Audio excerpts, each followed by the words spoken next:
You're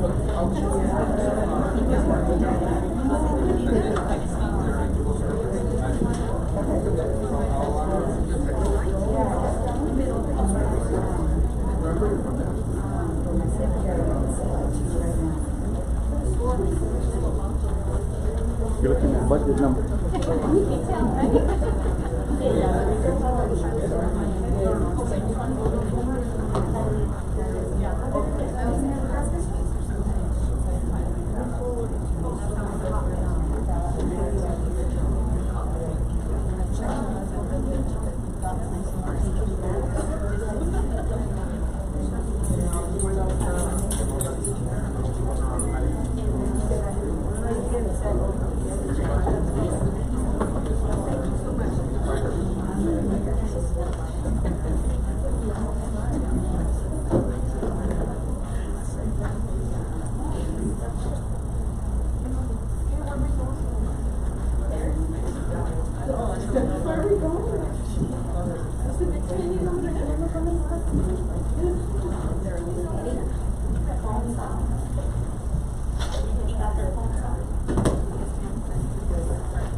Good evening. This is a regular school board meeting of the Board of Trustees for Canapillo ISD. Today is August the 22nd, 2003, and the time is 6:03 p.m. Adrian. Item 1B, Pledge of Allegiance.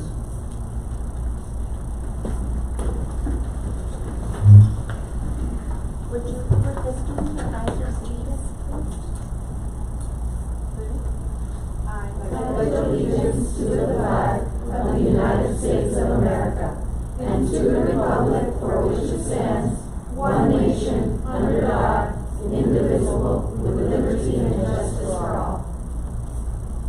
Honor the Texas flag. I pledge allegiance to thee, Texas, one state, under God, one and indivisible.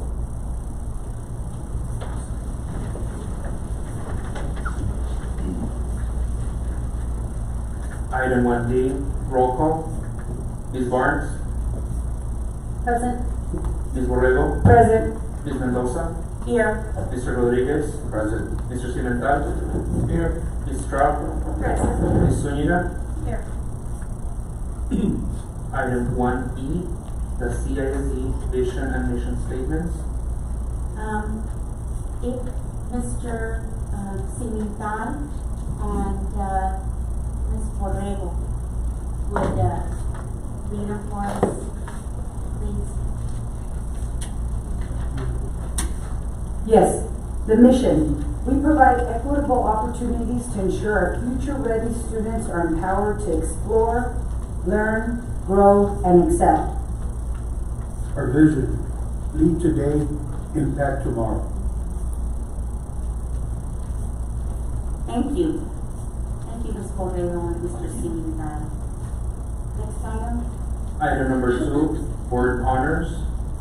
2A, swearing in of Paris Escalon from Northwest Early College and Gustavo Ayala from Canapillo High School as student advisors for the Canapillo ISD Board of Trustees for the 2023-2024 academic year.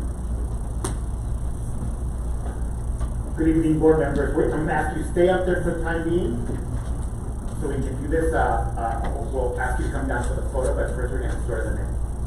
And before we start, Ms. Rodriguez, on behalf of the Canapillo Independent School District, our staff and employees, our deepest condolences of the loss of your family as well as your employees. Also, I would like to add for the Maui students that we already lost. We have only one school district in the whole entire Hawaii, Right. and the main one is right over there in Maui, so we lost a lot of students. So I would like to have a minute of silence for Mr. Rodriguez's mom and for the loss of lives that we had in Maui.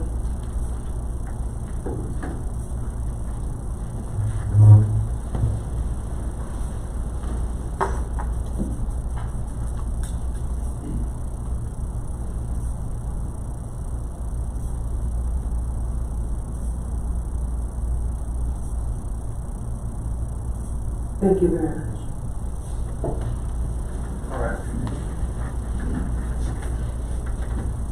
Board President Mendoza, members of the board, and Dr. Galaviz, tonight the Canopy Independent School District continues its tradition of being a student-centered school district by implementing Year 2 of its innovative Progressive Student Advisory Council.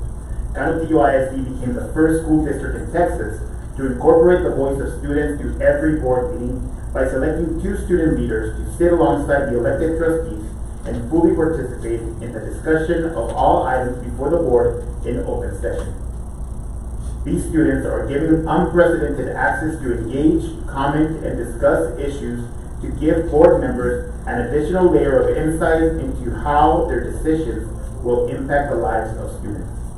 Tonight, we will swear in our newest Student Advisory Council members, Paris Castel from Northwest Early College High School and Gustavo Ayala from Canutillo High School.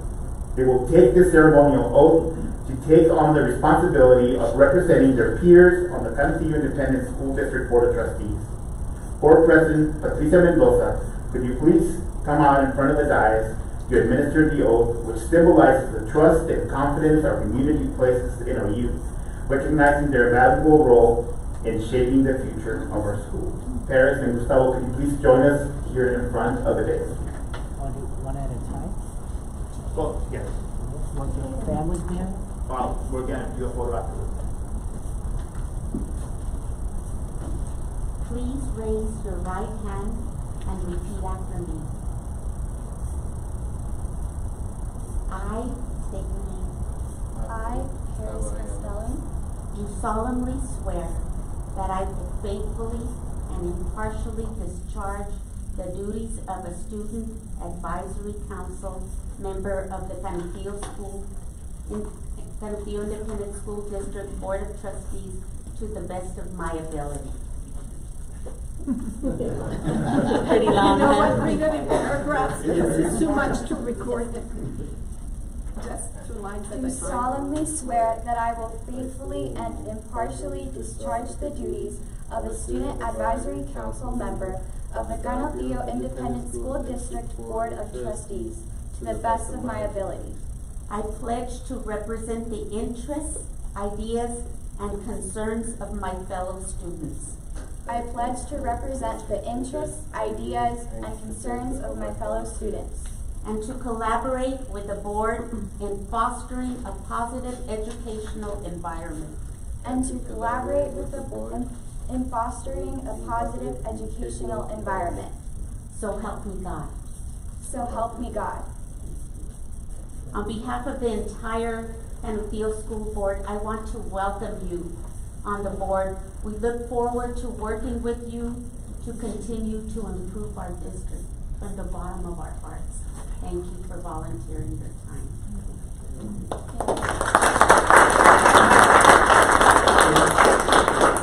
In recognition of your dedication and commitment to the students of Canutillo, we present you with the certificate of your oath of office. May they serve as a reminder of your important duty to advocate for the student body and to contribute to the betterment of our schools.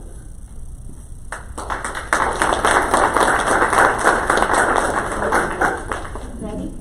And then the board.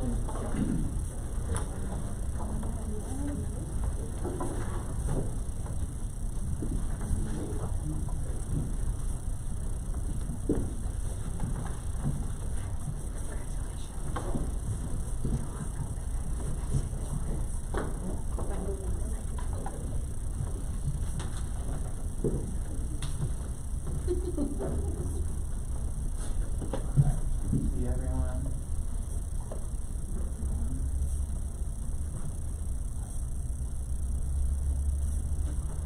That bottle of water.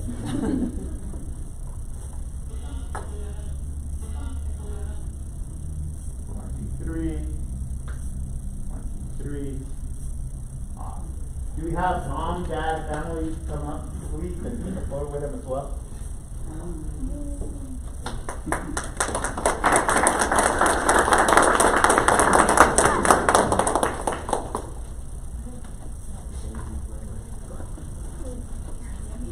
Take a photo with them.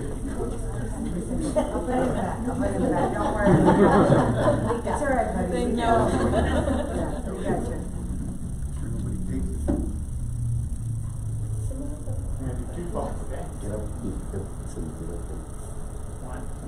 please. Big smile. One more.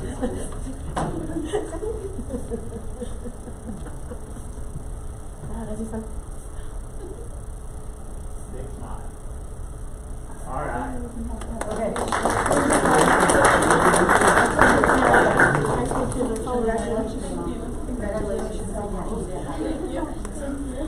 Congratulations, man.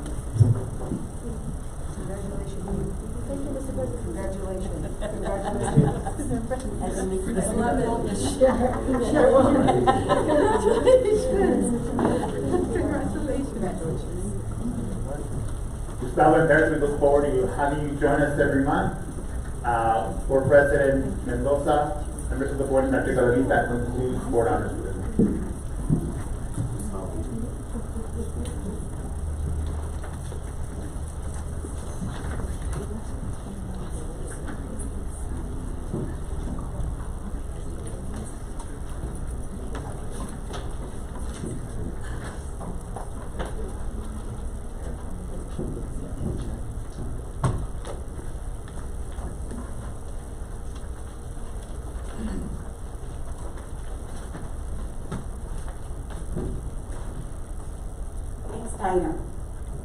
Next item, number 3, open forum. Any person wishing to address the board during the period reserved for public comment at a board meeting must sign up to be heard in accordance with the district policy BED local. Each participant will be limited to 3 minutes to make comments to the board. The board is not permitted to discuss or act upon any issues that are not posted on the agenda for tonight's meeting. For further information on those policies, please contact the superintendent's administrative assistant. The first person we have coming up to the board will be Ms. Jessica Narcunes Rubalcaba in regards to increased healthcare premiums.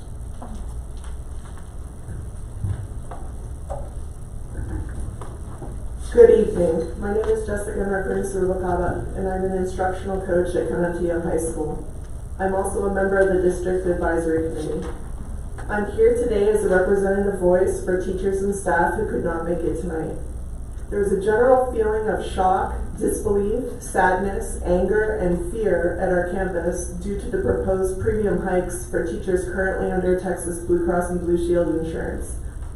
I think there's some confusion as to why there have been no alternatives presented to them from insurance carriers such as Aetna or Cigna. Only TRS plans have been suggested as an option, and these options do not satisfy the peace of mind that employees of Canutillo School District deserve.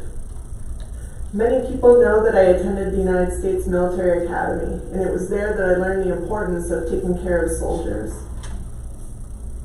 A 175% rate change and lack of affordable quality options is a slap in the face to the hard work and devotion that the CISD staff put in every day. Families who have exceptional family members, families who need affordable insulin, and families who need cancer medication will be the families who suffer the most, and these teachers and staff will be forced to leave the district due to necessity, not by choice. Having access to affordable insulin is literally life-saving. Having access to affordable cancer medication is literally life-saving.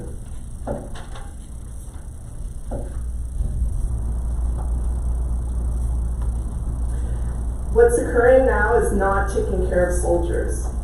Our soldiers are the teachers and staff working every day with our students and teaching them to be true leaders so that they can impact the world tomorrow.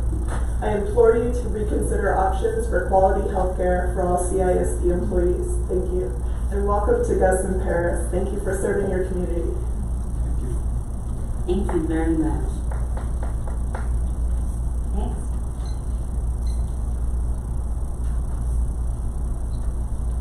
Next person will be Ms. Norma de la Rosa, also in regards to item 14, discussion of the healthcare plan beginning on January 1st, 2024.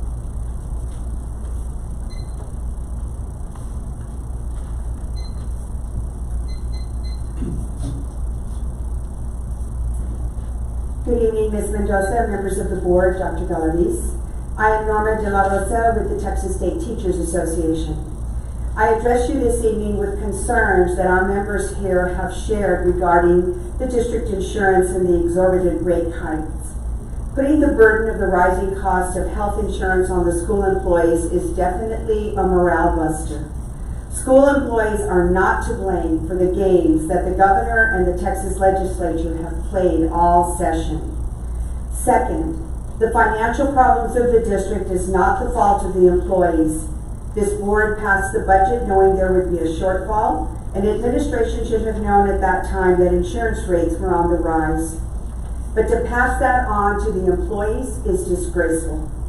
In looking at the information, I wonder, why is Ken Teal looking only at Blue Cross Blue Shield, or TRS? Why did administration wait until this point in time to bring this to the board? With enrollment for 2024 is only a month away. Have other carriers and what they can offer even been looked at? So many questions, but one thing for sure, TRS is not the way to go. You have no control when TRS decides to raise its premiums and provide less coverage. In conclusion, I ask you to look at this very carefully. Explore all options that will be what is in the best interest for your employees. Remember, employees come to work for CISD for many reasons, but they are also looking at how best they provide for themselves and their families. A final thought. Benefits should be a benefit and not a burden to your employees. Thank you. Thank you, Ms. De La Rosa. Next person will be Ms. Erin Ted in regards to the Constitution Day and Celebrate Freedom Week.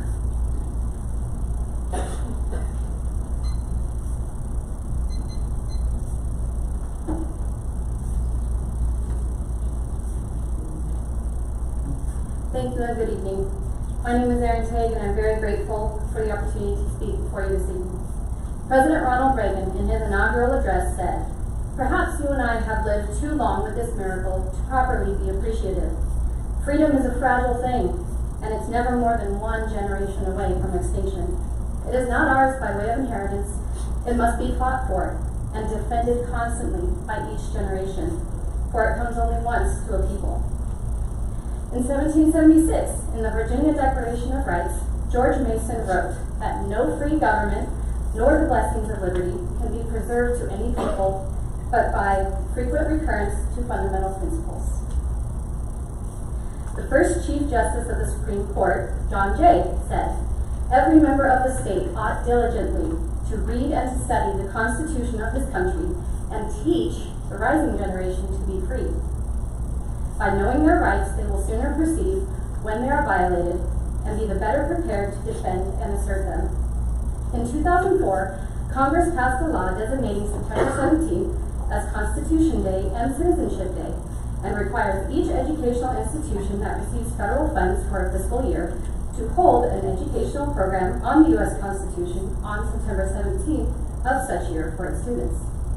Here in Texas, the entire week is designated Celebrate Freedom Week. This can be found in section 29.907 of the Texas Education Code, where it states, "To educate students about the sacrifices made for freedom in the founding of this country and the values on which this country was founded. The week in which September 17th falls is designated as Celebrate Freedom Week in public schools." I ask each member of this board, what is being done this year in our schools to recognize the 236th anniversary of our Constitution, the longest standing Constitution in modern history? As a local community member, in doing my duty as a citizen, I'd like to help you comply with state and federal law. I have a dynamic presentation designed for students 4th through 9th grade that runs about 45 minutes, and the curriculum is professionally produced by Patriot Academy, a nonprofit organization whose focus is educating our citizenry on the U.S. Constitution and founding history of the United States of America. Please let me know if you, any school administrators, or teachers would be interested. We have a duty to ourselves, our children, and their children, and beyond, to not only protect the blessings of liberty, but also to ensure they understand the history, intent, and construct of our Republic's governing documents, starting with the Declaration of Independence and the United States Constitution, so that they may one day assume the duties requisite to the preservation of the freedoms we've enjoyed for over 2 centuries. Thank you for your time this evening. Thank you very much.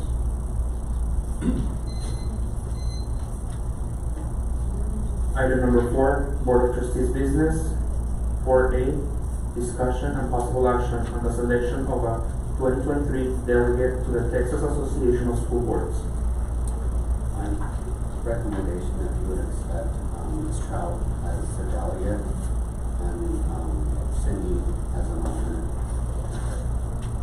That would I second that. Thank you so much. Ms. Barnes, Yes, I agree. Ms. Borrego, Yes. Ms. Mendoza, Yes. Mr. Rodriguez, yes. Mr. Cimental, Yes. Ms. Stroud, Yes? Ms. Zuniga. Motion passes. Item number 4B, resolution of the Board of Trustees of the Cantillo Independent School District to bring awareness of the dangers of fentanyl in our community. Ms. Trout. Thank you very much. Hi, everyone, and I'm happy to see young kids here. We had the board, we had an opportunity to be out of town and take this training. Right, board? We went there, and thank you very much for your support. And also, I see myself obligating to address this because not long after, unfortunately, I found, and I'm going to tell you a little story, I'm going to be short on this. I just found a friend over there in the airport. And I saw her crying. I said, where are you going? And she says, I'm going to Austin. Oh, how's everything? How's it doing with your kid? That's where I'm going. He was in college, but I need to go and pick up his body because unfortunately he passed away from that. And he told me, Blanca, we need to do something. We need to create awareness about what is this about. The young kids, they are being affected for this drug, so allow me to read something very fast. And what is fentanyl? It's a potent synthetic drug for use in analgesic and anesthetic.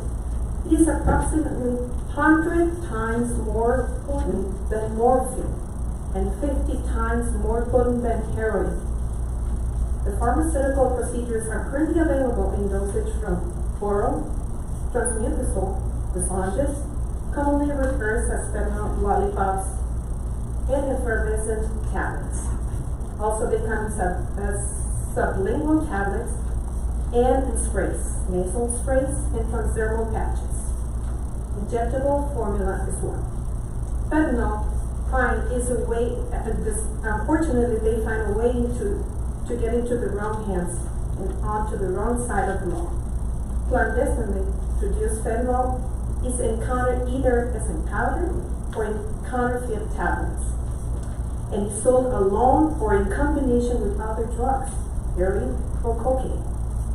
These drugs turns people into zombies and produces excessive drowsiness, hypertension, heart attacks, respiratory depression, and causes open wounds in living flesh. According to the National Institute of Drug Abuse, fentanyl is the leading cause of death between people at ages 18 to 45 in the United States. Alarming statistics.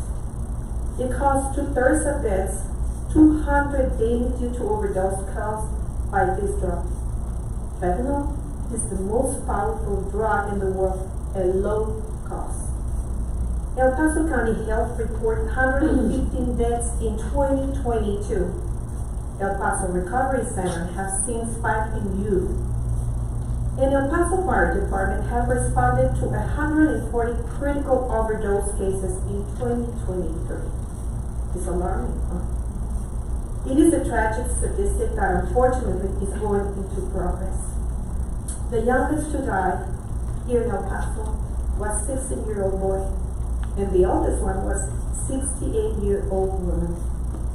In Texas, 5 people die every day from fentanyl poisoning. More than 200 people die every day in America because of this drug, from 14 years old and under. Just a 2 milligrams size of a little mosquito, it is more than enough to kill a person. we have a serious problem to combat. House Bill 3908, also known as Tucker's Law, requires public schools each year to provide research-based instruction on fentanyl abuse, prevention, and drug poisoning awareness to students grades 6 to 12. The bill also requires the government to designate a fentanyl poisoning awareness week. And House Bill 3144 establishes October as Fentanyl Awareness Month. So hopefully we do something in October, Dr. Davis, to create awareness and as well to the principals of every campus, from middle schools and high schools. And to help to increase awareness of the dangers of fentanyl. It is officially law starting now. It will provide education and resources to our students and parents across the state of Texas. Tucker's Law is named in honor of a young man who lost his life to this deadly drug and whose mother fought intensely to promote a law that will provide education in schools to young people about this drug. Fentanyl is a clandestine killer in younger Texans. Many students have never even heard about fentanyl or and the deadly effects. There is a critical need to increase awareness and expand education on the dangers of fentanyl in our schools. Over 5.4 million Texas public school students depend on this instruction.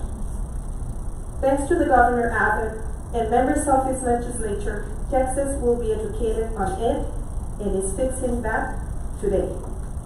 Drug Enforcement Administration recently issued a warning on the distribution of rainbow fentanyl color to look like a candy, also come in the chocolate presentation. They mix it with whatever they find it over there to cut it, and mix it with other potent drugs and sell it to the youth and children here in our state and all over the U.S. It is a tactic to make the drug attractive to teens and children. This is real. If you see something, say something. Save a life. Tell a teacher. Tell a friend. Tell your parents. Let's take proactive measures and educate everyone, especially our youth, on the dangers of fentanyl and other drugs to prevent overdose, poisonings, and deaths. How to save a life? Of course, call 911 right away and try to wake a person up. Begin rescue breathing or CPR. Turn the person on the side and prevent choking, and stay with the person until emergency service arrives. Use Narcan if it's available. If you need help, call 1-800-222-1222. Available the 24 hours, 360 days, the whole year. Thank you for your attention. I think not only here come to you, we're going to adopt this, but I would like to make a call to all the school districts here in El Paso in Texas to provide this and to follow the law. And try to talk to our superintendents and principals. They need to educate our kids because we're losing a lot of lives. Thank you very much for your attention. Thank you, board. Sad, huh? Sad. I believe we have a resolution. We have a resolution. Thank you very much for that. And along with this, of course, I said we're going to create a resolution, and thank you very much, board, for your support. And now Mr. Reveles is going to read a resolution that we created here in Canutillo. Like I said, hopefully all the sisters and brothers of the school districts would get together and we could combat this terrible poison. Thank you very much. So here's the resolution before the school board. Whereas the Canutillo Independent School District is dedicated to the well-being and safety of its students, staff, and community members, and whereas fentanyl is a potent synthetic opioid that poses significant risks and danger to individuals with potential life-threatening consequences even in minute doses. And whereas The misuse and abuse of fentanyl have led to an alarming increase in overdose incidents across the nation, impacting communities of all backgrounds and ages. And whereas rising awareness about the dangers of fentanyl and its potential presence in various substances is vital for the prevention of accidental exposure and overdose among students and the wider community. And whereas the school board acknowledges its role in promoting a safe and healthy learning environment that includes educating students, staff, and parents about substance abuse prevention. And whereas it is imperative to collaborate with local law enforcement agencies, healthcare professionals, and community organizations to provide accurate and up-to-date information regarding fentanyl, its effects, and preventive measures. And whereas early education on the risks associated with fentanyl misuse can empower students to make informed decisions and equip them with the tools to resist peer pressure and engage in responsible behaviors. And whereas the Canuteo Independent School District recognizes the importance of fostering open lines of communication between schools and families to ensure a comprehensive approach to substance abuse prevention. Now therefore be it resolved that the Canuteo Independent School District affirms its commitment to fentanyl awareness and prevention by 1. Incorporating age-appropriate fentanyl education into the curriculum, providing students with accurate information about the risks and dangers associated with this synthetic opioid. 2. Collaborating with local law enforcement agencies, healthcare professionals, and community organizations to host workshops, seminars, and informational sessions on fentanyl awareness for students, parents, and staff. 3. Establishing a clear reporting mechanism for suspicious substances or activities, ensuring that students, staff, and parents can confidentially share information with school authorities. 4. Encouraging parents and guardians to initiate open discussions with their children about substance abuse and the potential dangers of fentanyl. 5. Regularly reviewing and updating district substance abuse policies to address emerging trends and challenges related to fentanyl and other harmful substances. Be it further resolved that the Canuteo Independent School District remains dedicated to fostering a safe and supportive environment where students can thrive academically, socially, and emotionally while being equipped with the knowledge and skills necessary to make informed decisions and lead healthy lives. Approved on the 22nd of August 2023 by the Canuteo Independent School District Board of Trustees. Do I have a motion to accept? Definitely, I'll be making the motion. I'll second. Thank you. Ms. Barnes? Yes. Ms. Borrego? Yes. Ms. Mendoza? Yes. Mr. Rodriguez? Yes. Mr. Cimental? Yes. Ms. Stroud? Yes. Ms. Zuniga? Yes. All in favor, motion passes. Thank you very much. Item 4C, resolution proposing the Texas Education Agency's A through F refreshed accountability system. So, since you read the other one, you want to? I do have a question on it, but I'll wait for your. Can I have that copy?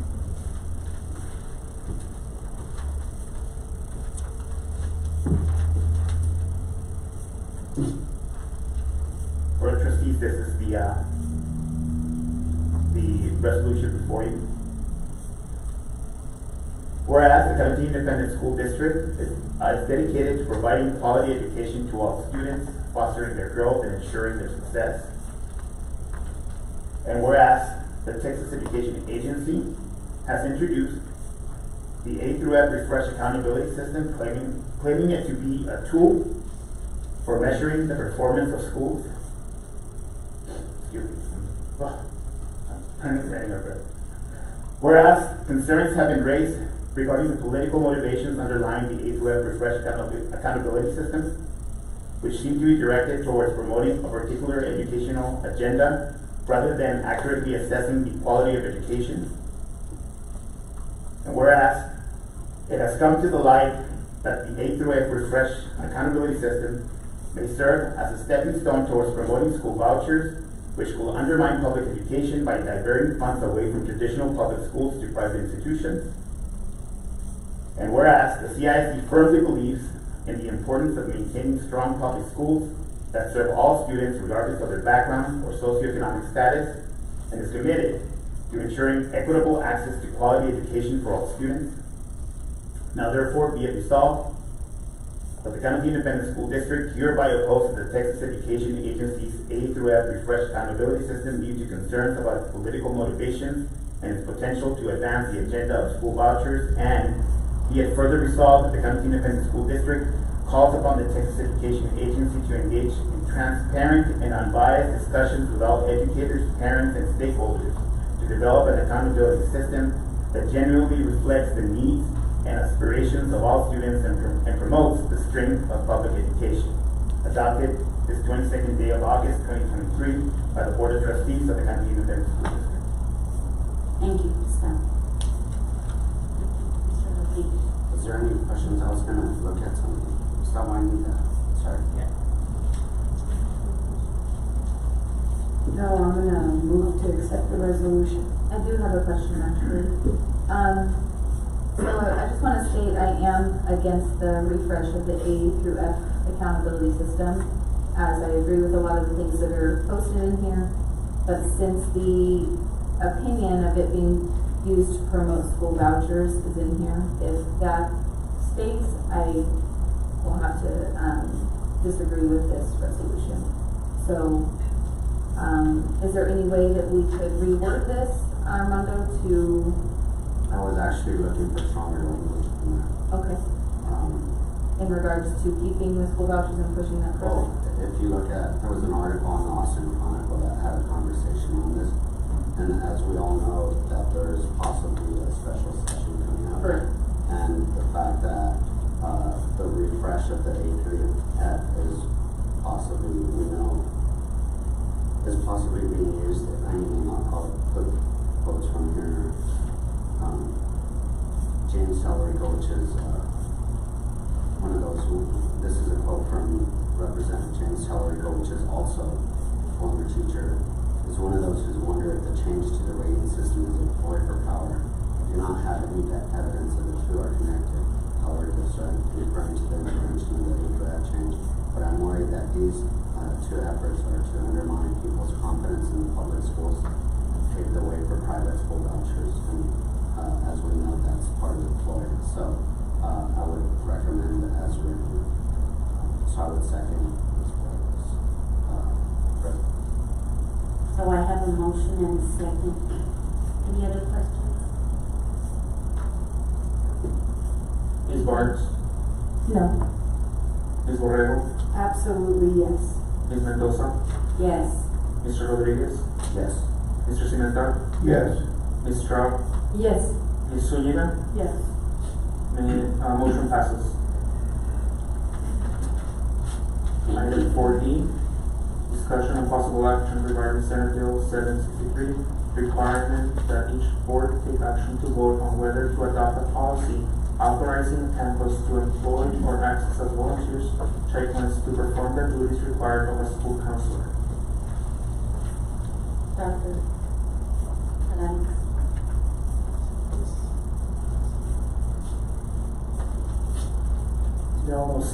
Senate Bill 763 is requiring boards whether to employ or chaplains volunteer using the safety money that was given to us. And I'll let Dr. Reyes give us our point. That basically, we're against the Senate bill, and I'll let Dr. Reyes outline why. And so the Senate bill outlines that you are able to, in place of counselors, be able to have chaplains that can either be employed or volunteer as services to our students when it comes to counseling, mental health, behavioral health. And I can tell you, when we look at the extensive training that our counselors have to obtain their licenses, from undergraduate work to master's and graduate work, it takes a good 4 to 6 years to be able to become a counselor. The other part of that is our counselors are already trained because the majority of them go through a traditional pathway of being in the classroom. And so when you know what's happening in those classrooms, you know the students, you know your community, they're able to obtain the information and the experiences to be able to provide the support and services for our students as counselors. Our counselors at this point are in the classrooms providing support, lessons, social emotional, social personal competencies, everything that has to do with that mental health support. With chaplains, if we were to hire or employ or have a chaplain volunteer, first of all, they would also have to be vetted just like our counselors. However, they provide spiritual guidance. And so there's a big difference in what our counselors and the role and job description that we require of someone who is going to provide those services versus a chaplain who can provide the guidance spiritually. And of course, we all know church and state is separated, so it muddies the water. So our position is that we continue with counselors as they are equipped and taught through their pedagogy, going through the counseling undergrad and graduate work to continue that process. Ms. Patsy? Yes. That was my first thought as you were talking about this. I have my beliefs. Everybody has theirs. Separation of church and state, I think that really muddies the waters. Also believe in our counselors and our public schools and the work that they put in with our kids. I think also liability is a huge concern. So I would not be in favor as well. I don't know how to make the motion on that, but if you will help me, Mr. Blanco. I actually have some follow-up questions. So I disagree with not having this option. We talked at the end of last year about how overloaded our counselors are, that they're having trouble servicing the amount of kids that they're having to service at their campuses. And so I feel like to combat that issue of muddying the waters, we would have to be very particular in regards to how policy is written, having permission slips go home to parents, asking them whether or not they would be okay with their child seeing a chaplain over a counselor if one is not available. I think we could be very strategic in how we're doing that, where our counselors are getting some help if the parents give approval for their child to go and see a chaplain. I will say there is some information provided, I don't know if it was last month, Dr. Galvis, or when, but there was an article written by ACLU that was provided in our Thursday packet opposing this bill.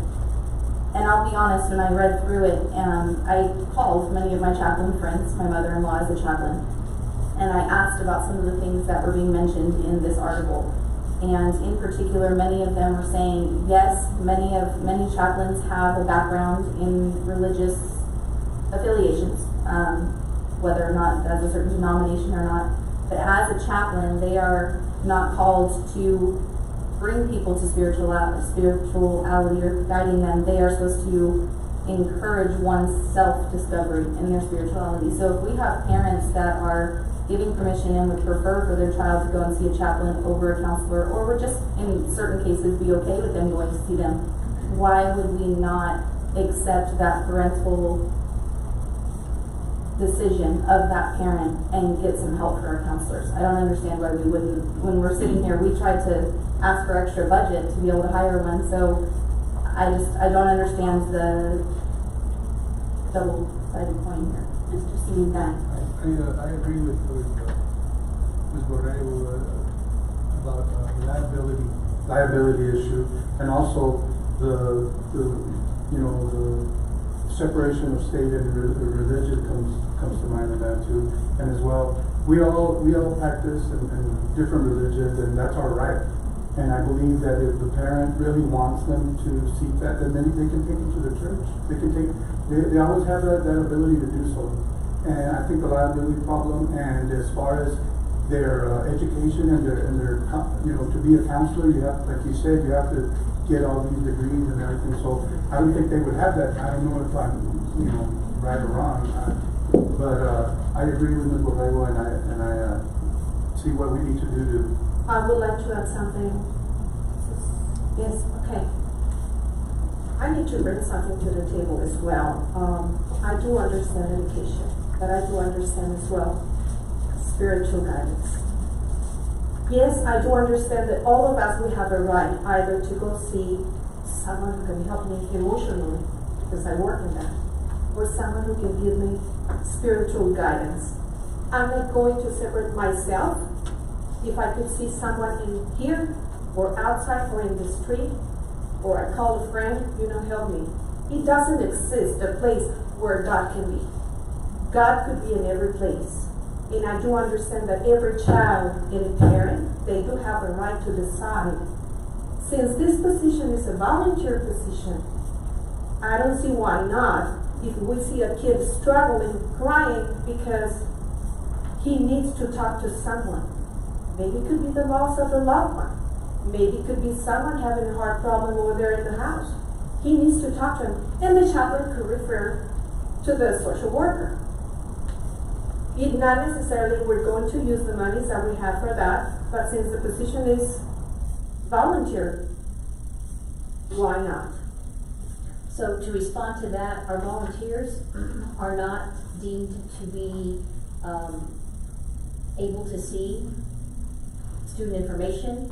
As a volunteer, you don't have access to the student management system, and when you're talking about another student or a student, a volunteer generally does not have the same privy as an employee does when it comes to what their job responsibilities are. And if we have volunteers, then we run the liability that if they are not falling under the purview of the law, under FERPA, HIPAA, all of those particular student privacy, then we tend to have some issues that can blow up. So we have to be very careful and very cautious, especially with volunteers. Oh, definitely. Maybe we can talk to the chaplains or the pastors and to say, you know what, until a certain point, we could address this and someone could be there, maybe the parent, but I know it's a legal thing, but I understand as well. Yeah. Yes. Steve Local, legal counsel of the district. There are, I think, some misconceptions about what this is for. This is not to invite, hire, or allow volunteers to come in to provide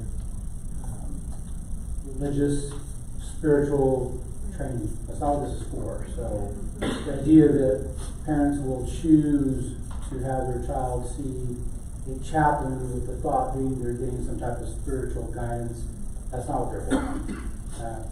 The school district, from the administrative standpoint, has to make a determination of whether or not it needs to have chaplains come in to fill voids where you would otherwise have actual counselors. It's my understanding we don't need that. So without that need, the invitation to allow volunteers or to actually employ and hire chaplains to serve as counselors does create some risks. The board members, Ms. Borrego, Mr. Simental pointed them out. I would think that you could direct people not to do things, you could direct people to keep the separation of church and state. If that's a thorny issue, the administration has made the determination that this is not something that the school district needs. There's not a benefit associated with it. If you need religious or spiritual counseling, you can go to your church or your synagogue or wherever it is you want to get it and do that. It doesn't need to be in the school. And that's not what this is for. We can put that aside. The bill is not mandatory with one exception. It requires every school district to have a record vote, which you doesn't have to vote out loud, whether or not you support the school district adopting a policy to authorize the employment of a chaplain or to accept chaplains as volunteers for the purposes of providing counseling services. I've talked to Dr. Eloise in the administration about this, and it's the administration's recommendation that you do not adopt a policy to allow for the employment or authorizing chaplains to serve as volunteers to provide counseling services because it's unnecessary. So our recommendation is that the board pass a motion that you have chosen not to adopt a policy authorizing employment of a chaplain or acceptance of volunteer chaplains for counseling services. That's what we would ask you to do. Now, you're gonna have to have a motion first and a second for that, and then a record vote where everybody actually votes out loud. We're planning for the bill. Mr. Blanco, I believe Ms. Borrego was trying to make that motion. Okay, so the motion would be that I move that the board not adopt a policy authorizing the employment of a chaplain or acceptance of volunteer chaplains. What he said. Second. Just Yeah. So moved. Have a motion and a second. Ms. Barnes? I was just gonna show too, I didn't wanna talk too much on this. I mean, we're all people of faith, the majority of us up here, but there's a few, in the state legislature, when they were having this discussion, there was two videos, and I just wanted to see if I could share it, to get a better perspective, because some of these don't have the same requirements. I was just, do I need to send them to you, or do I just put them here on my microphone? And they're actually both from James Challery as well. I'll just do it from here. It's probably easier. I don't want to mess with,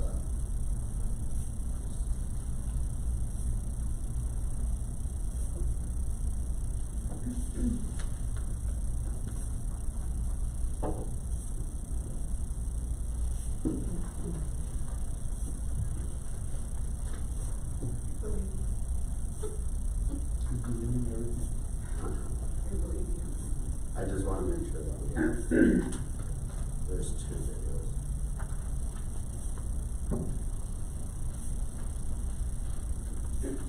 So this bill, I say this to you as a fellow Christian.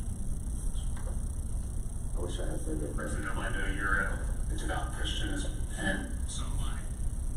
This bill, to me, is not only unconstitutional, it's not only un-American, I think it is also deeply unchristian. And I say that because I believe this bill is idolatrous, I believe it is exclusionary, and I believe it is arrogant. And those three things, in my reading of the gospel, are diametrically opposed to the teachings of Jesus. You probably know Matthew 6:5, when Jesus says, "Don't be like the hypocrites who look to pray publicly on street corners. When you pray, go into your room and shut the door and pray to your Father who is in secret."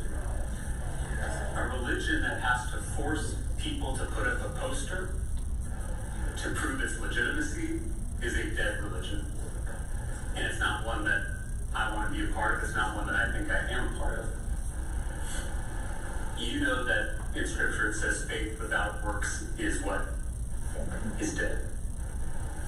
My concern is, instead of bringing a bill that will feed the hungry, clothe the naked, heal the sick, we're instead mandating that people put up a poster.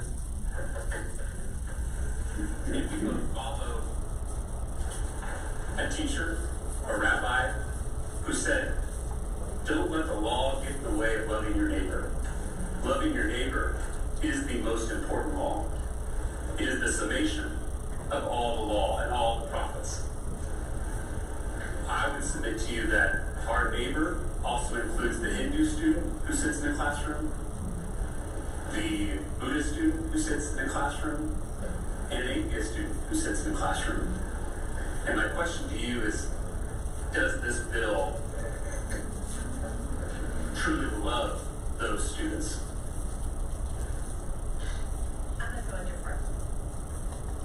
Thank you, That was Mr. one. This one actually goes with.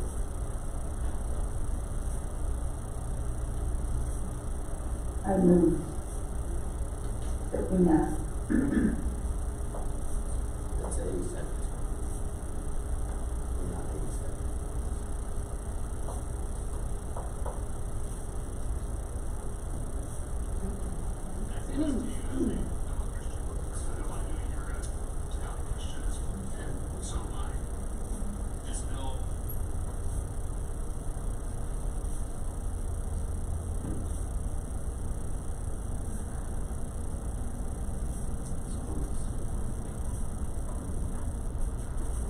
order to.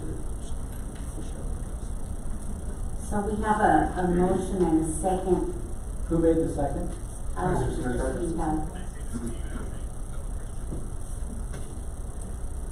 Ms. Barnes? No, I disagree. Ms. Borrego? Yes. Ms. Mendoza? Yes. Mr. Rodriguez? Yes. Mr. Cimental? Yes. Mrs. Strub? Absolutely not. Ms. Zuniga? Yes. Motion passes. Item 4E, discussion of the healthcare plan meeting on January 1st, 2024. Ms. Carrasco, welcome. Thank you, Ms. Mendoza. Madam President, trustees, Dr. Galaviz. I'd like to start this presentation by saying that the health and well-being of our employees has been and still is the utmost importance to the district. Due to the rising cost of healthcare and the record number of claims by district employees, we are in a position right now to seek an increase in the health insurance premiums for our employees. As you recall, during the budget season, we did come forward and advise the board of the shortfall in our health plan, and so we had asked for an increase in the district contribution. Of course, because of our budget situation, this was not possible. So now we are here to ask our employees for that increase in their premiums. For years, the district has invested millions of dollars in our health care plan. As you know, for many, many years, our employees have had the privilege of paying less than our neighboring districts for our health care plan. But it's been for at least 2 or 3 years now that we could see that this was it's going to start going south at some point. I know back in 2022, we did raise an increase for about $50 per month. So that was just a minimal increase, to help. But since then, to this point in time, the increase now is being requested. On Thursday, August 17th, which last week, we met with the health plan committee, and as we met with them, we discussed what the options are, and we had a very lengthy discussion about what options we had. At this point, I'd like to bring up Randy McGraw, and so he can go into detail about the options that we presented to our employees. Now, I know that in the backup material for this board meeting, we provided you an update on our health plan. We provided you some additional information. What we did not provide you is the plan, the fully insured plan by Blue Cross Blue Shield. And that information we received on Thursday morning, the same day that we had our health plan committee. So I put a sheet in front of your chairs this afternoon so that you can look and see what the options are for the employees. We feel that this decision is not only for our health committee to make, since it's going to impact financially our employees district-wide. So what we've done is that we've put forth a survey to the employees so that they could pick from these 3 plans, or 3 options that we have currently. And this survey is going to run until Friday the 25th. And I think at some point we will come back to the board, possibly asking for a special board meeting once we've determined, what direction and opinions that our employees have. Randy, I'd like for you to come up. Randy McGraw is our TPA, and I'd like for him just to kind of briefly give you an overview of the options that we have that we have put forth to our employees.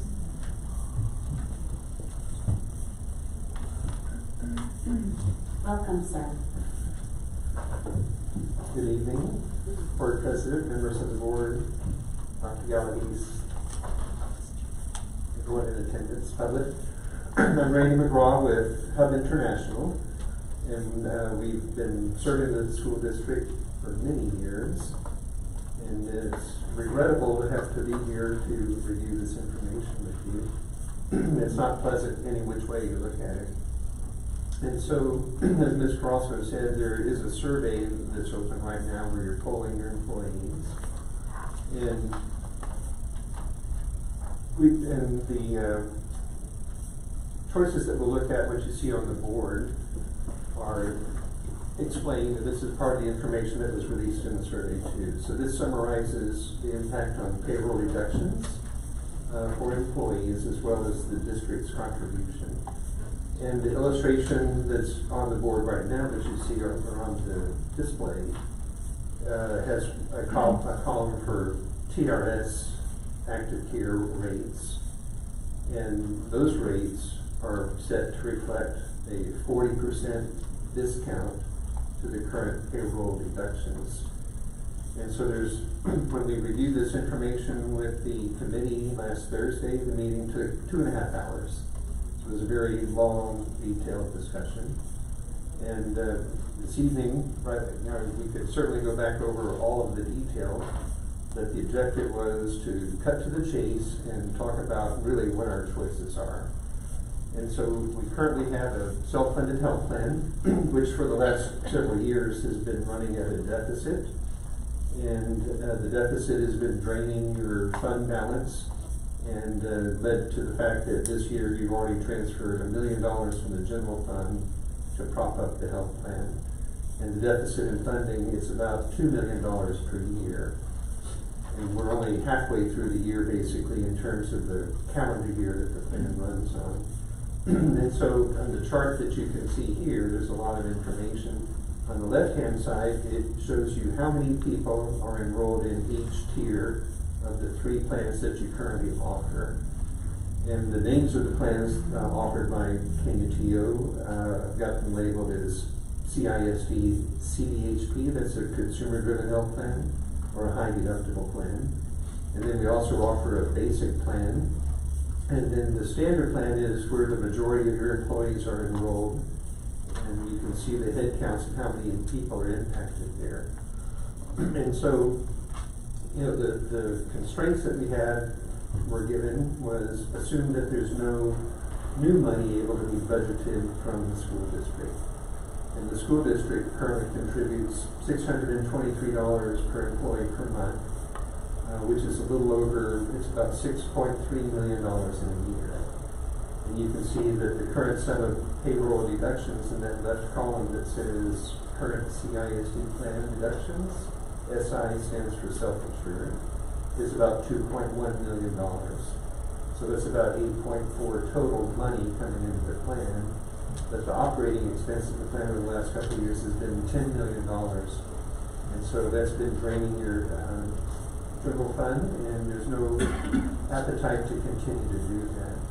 So then that's what leads to the phenomena of if we're going to, the only place we can collect more money is on payroll deductions, then that leverages the amount of the payroll deduction.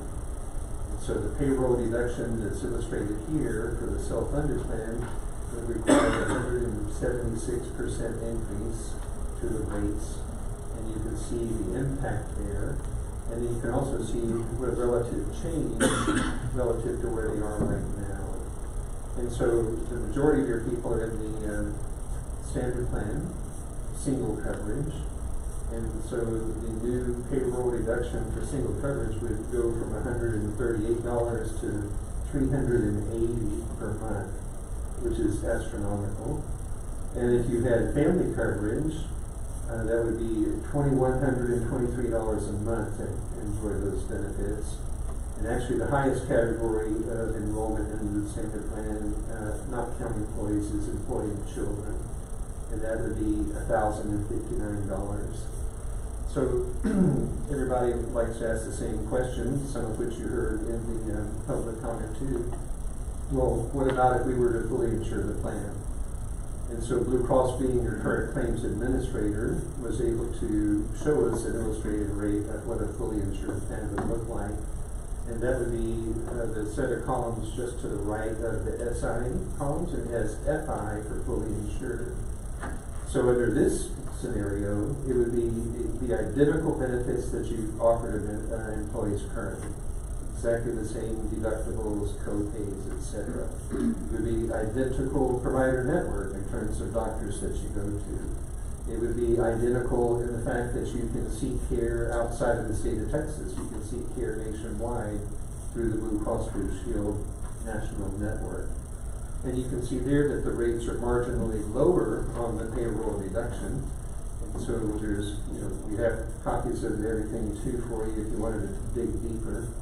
But this would take that same $623 of contribution from the district, apply it to the fully insured rates, and there you can see what the impact would be. So they come in a little bit lower than the self-funded plan. And the reason for that is that Blue Cross, under a fully insured environment, only needs to collect money to cover the cost of risk for 2024.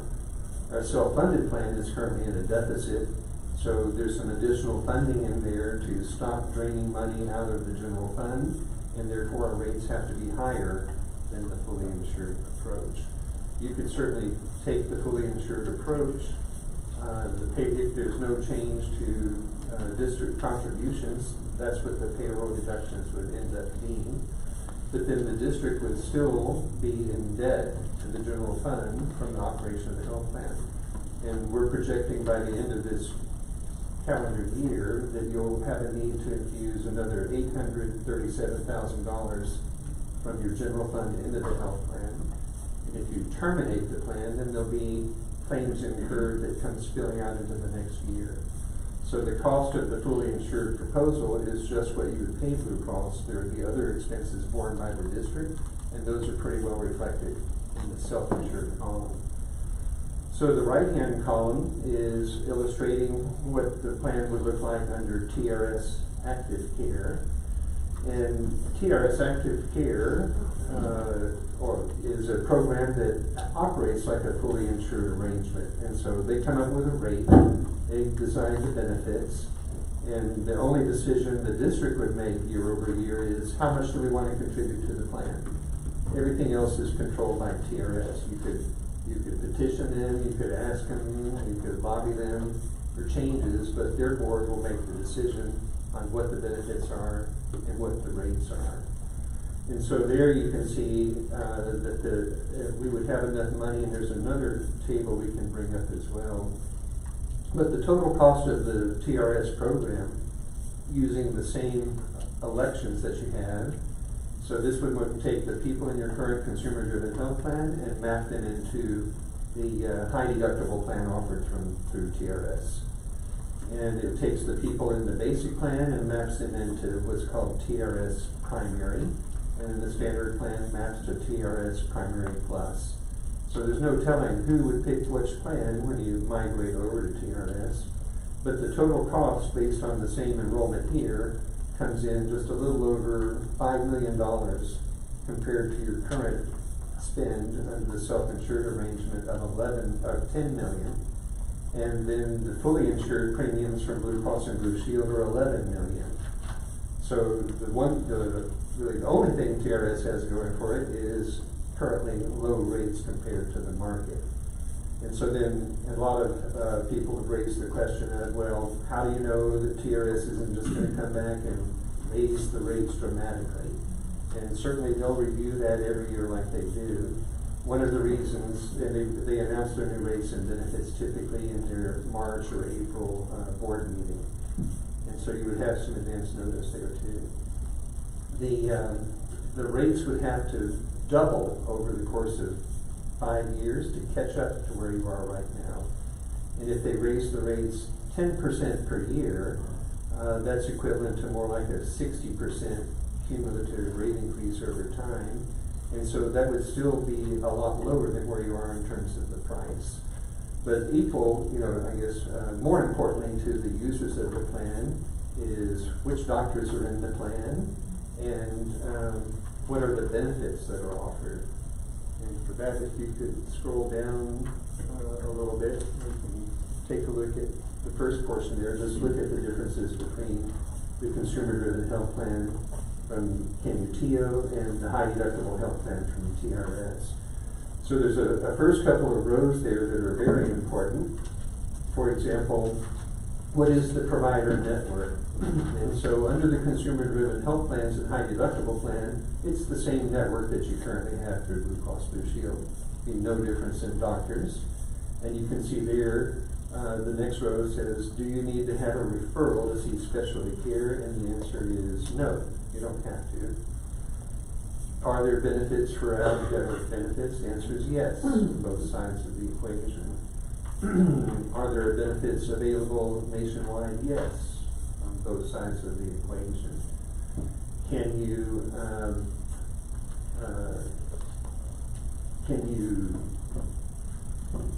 fund a health savings account under either one of those? Yes. So TRS doesn't offer the administration of a health savings account, but the district can contract with your current vendor or another vendor to fill that gap. So you'd still be able to offer contributions to the health savings account.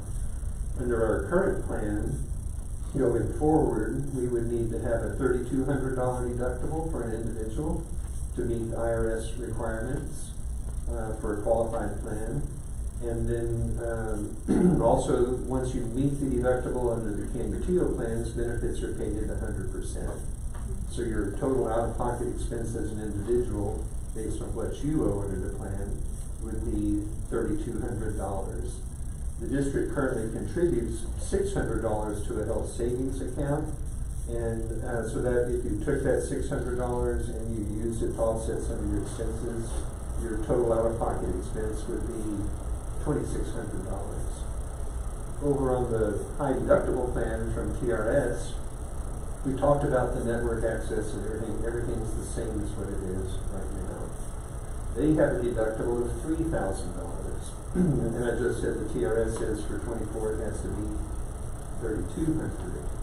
The TRS plan year starts on September the 1st and cycles 12 months from September 1 through the end of August.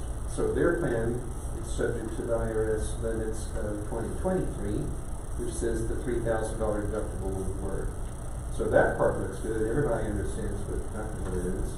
But under the high deductible plan under TRS, once you meet the benefit, or the deductible, then the member is responsible to pay 30% of the cost of the drug. We call that cost share, or the expenses, call that cost sharing. And so when your cost sharing plus your deductible equals $7,500, then you have 100% benefit for the remainder of that year. So clearly there's a huge difference between the benefits under the current plan design, because you control your own decisions. Your worst case scenario out of pocket is $3,200 per individual. It would be $7,500 under TRS. So that's a big difference, and that's a shift in cost to employees. So there's another page that we can look at in a moment where we can take a look at that breakdown. So again, and what it will show you is that your same $623 will cover the payroll deductions that we just looked at. So the payroll deductions could fall 40% relative to where they are now, which are some pretty significant savings on a monthly basis. That money can be used to help subsidize your out-of-pocket expense also. But there's enough money left over out of the district's budget. Your current budget is around just $8.4 million based on your current payroll deductions and the district contribution. The TRS plan, with all these assumptions, is going to run just a little over $5 million. So you have extra money in your budget to be able to fill some of these gaps here. And so what the proposition would be is, if you were considering TRS, our recommendation would be take some of your new money and turn it into an increased contribution toward the health savings account under the health plan, and make it $1,200 instead of $600. And that helps people who select that plan have an even lower cost out of pocket. And then a lot of that remaining money that's left, we would create what's called a health reimbursement account. And a health reimbursement account can be used to fill the gap in that out-of-pocket maximum. So there's enough money left over where you could say across the board, anytime TRS has a higher out-of-pocket maximum than we currently have right now, we'll take the excess money in our budget for TRS and we'll reimburse the employee as if the out-of-pocket was what it was under KUTO, whether it's fully insured or whether it's self-funded. So that keeps the member from being exposed to this additional $4,500 worth of liability. So if we can switch to the basic plan compared to TRS primary, and the basic plan compared to TRS primary plus, there's some important distinctions in addition to the traditional benefits. And that is that currently our basic and standard plans are on the same PPO provider network that the consumer-driven health plan is on. And so that gives you freedom of choice of providers here as well as nationwide under the same benefit structure. Under TRS, primary and primary plus plans are on the Blue Cross Blue Shield HMO provider network. And so the HMO provider network has no out-of-network benefits. And the HMO provider network only works in the state of Texas. And so if you were to enroll under one of those two plans, and let's say you have a child going to school in Arizona, they would be covered for emergency care anywhere in the country by the Affordable Care Act and the provision we have to do that. But if they needed to go get treated for asthma, or they came down with a cold, or they go to an urgent care center, things like that, there would be no benefit outside of the state of Texas.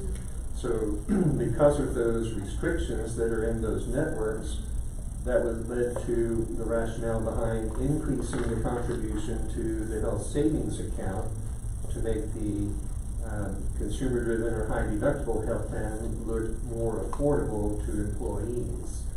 So under the TRS plan for single coverage, it'd still be no cost to an employee, and then they would see considerable reductions in their amount that they've been paying.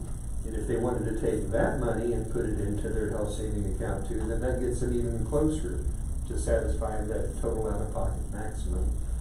The other thing about the HMO type of platform is that it requires a referral from primary care to specialty care.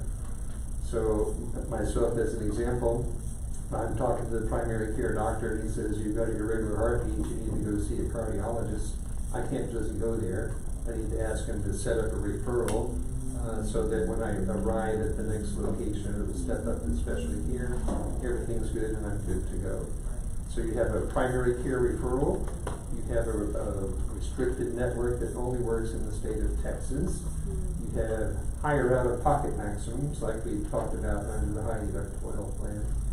But again, the same concept would apply there in that we would make employees whole using the the HRA fund to fill that gap of the increased out-of-pocket maximum.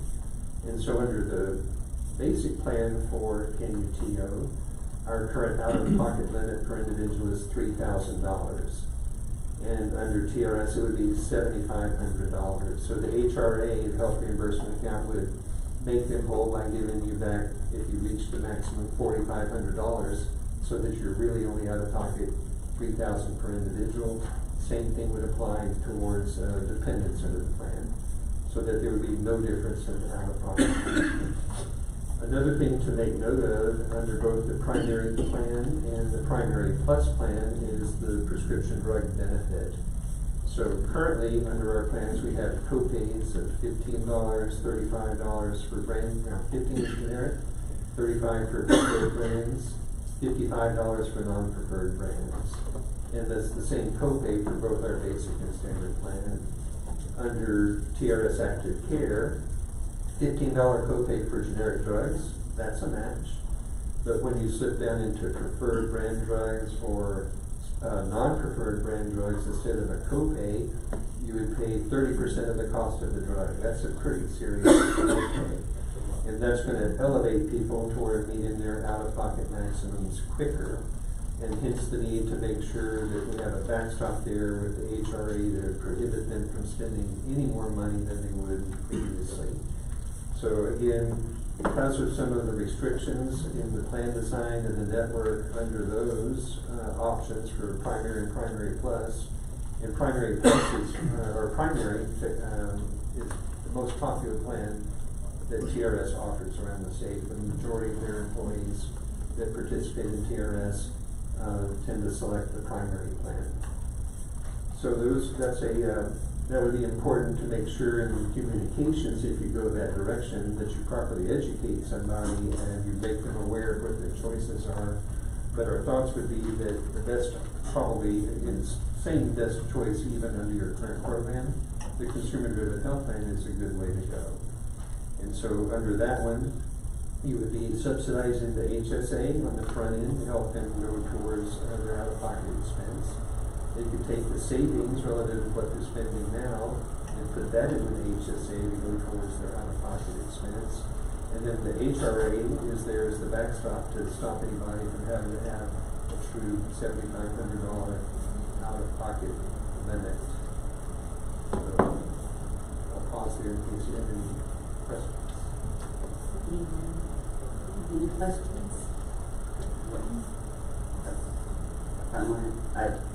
That's the administration. What I want to see, we're comparing the reason being our contract with Blue Cross Blue Shield is still there.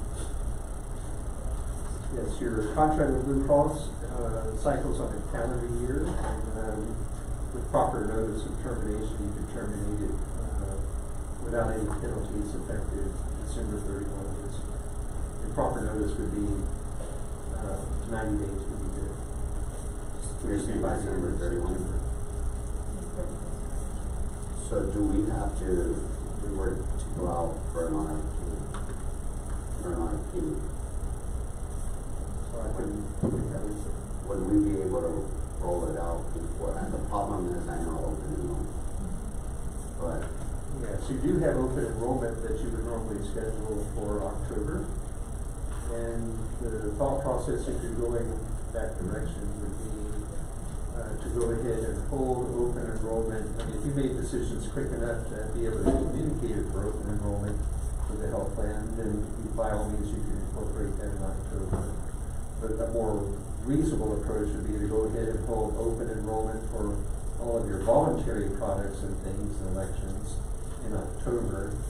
And then this is going to require, if you're going towards TRS, the emphasis on educating employees and their choices and ramifications of those is important. And I would suggest that you have a separate open enrollment just for the health plan, perhaps late in the month of October, early November. As long as you transmit your data to TRS before December the 1st, everybody would have a working identification card by January. so I'm not for the TRS plan. I said that the administration. What I would recommend is for us to see what the market does, and then if the market brings it down, better if it stays the same, or if it goes higher, then we could have that conversation. And I wish this would have happened a lot earlier. And that's one thing. And so you did conduct an RFP last year. You had two bidders. You had Aetna and Blue Cross and Blue Shield, and your evaluation committee selected obviously. Was it last year? I thought we were on a 3-year contract. Last year we did the RFP, and you awarded it in late April or May, I think, of 2022, for the effective date of January 1 of this year. So we did review that, and I can tell you too, and we can certainly do an RFP because we want to help you manage your expectations too. Since we concluded your RFP in the early half of 2022, we've also helped oversee an RFP process for the Socorro School District. We've also helped oversee an RFP project for the El Paso School District. Both the El Paso School District RFP was just approved last week for January 1 of 2020. So we've looked at the numbers, we know who's competitive, I've got a good understanding of how things will shake out. And if you, my projection would be, sort of like I tell people, I don't have to do an RFP to know who's good, I have to do an RFP to prove who's good. Right? That's what you have to do. And I can tell you that there's the facts are the facts and the loss data is the loss data. And you're basically saying, you know, if we go out to RFP, whether it's self-insured or fully insured, is there somebody that's likely to come in and beat Blue Cross where they are right now by the tune of $2 million or so? That's the funding shortfall. And the answer is probably not one thing. There's only 3 carriers that offer fully insured offers, and that would be Aetna, Blue Cross Blue Shield, and United Healthcare. So Cigna administers the plan over CISD, but they only offer self-insured proposals. And then United Healthcare has not been close to winning any of the bids lately. They're just not very cost competitive on how to negotiate price with the network. Aetna and Blue Cross are the major players in the El Paso market, and Cigna is there also, and that's who El Paso and School District uses. So, you know, if you do the RFP, it would take some time to do that. There's another approach that you could also do, which we speaking on behalf of one of my other clients, has used, and we're entertaining doing the same approach the Corpus Christi School District too, which is instead of doing an RFP, you rely on an interlocal agreement with another public entity that does business with that carrier to allow you to enter into direct negotiations with them. And that would streamline the RFP process. Under that, it would just be, instead of doing a bid and having them respond, we would give them the same data that you would give them through a bid, and we would tell them, this is what we want, show us these benefits, these rates, and then they would do that. And then through the interlocal agreement, what you're basically doing is relying on the other entity's vetting of the purchasing process. And so it's the same approach that we used with El Paso IMC when we helped them get out of TRS in 2019. There was no data that they had to use. Doing an RFP was going to be not good. So what we did instead is we identified different entities that worked with the different carriers and asked each entity, if we were to enter into an interlocal agreement with you, would you let us piggyback on your purchasing process, because we didn't have any loss data to get out. The only thing that would happen is bidders would just say, well, here's my cost of administration. We don't have any claims data to use for underwriting purposes. And so you could use the interlocal agreement too, which bypasses the RFP process. The RFP process would have a minimum time to be open of 3 weeks in order to get qualified responses. And then you would need probably another 3 weeks, and this is on a really fast track, to bring those in and evaluate them and get them back to the board. So even if you were to say, do an RFP right now today, you're not going to know the results of that until middle of September. It would be overlapping into October. And so what I did want to mention is that I know in talking to Randy previously, we've posed all those questions. Can we go to Cigna? Can we go to another carrier? And one of the things he says, yes, you can. However, you're transferring the risk that you have now, the high risk that you have now, into another carrier. So the rates may not come in any lower. But they would. I mean, we wouldn't know unless we did it. They may come in lower, they may come in at the same, or they may come in higher. If we already knew about that, why don't we go out for an RFP back then when you asked the question? Okay, Why didn't you let us know? we have been letting you know, every year we give an update on our insurance. I believe, there's some people here in the committee. It's taken about 3 years as we've been moving forward, and we've been raising the red flags. We're gonna need to do something here. I know one of the years when we went out for a bond, it was like, no, we're not raising the rates, so we went forward with that. But we needed to raise the rates at that point in time. And so, it's not, I don't wanna portray that, it's a problem that just arose and we're bringing it and just letting you know. This has been an ongoing issue that has been brought forward, and we've managed to, like I said, change the rates. Like I said, we raised it $50.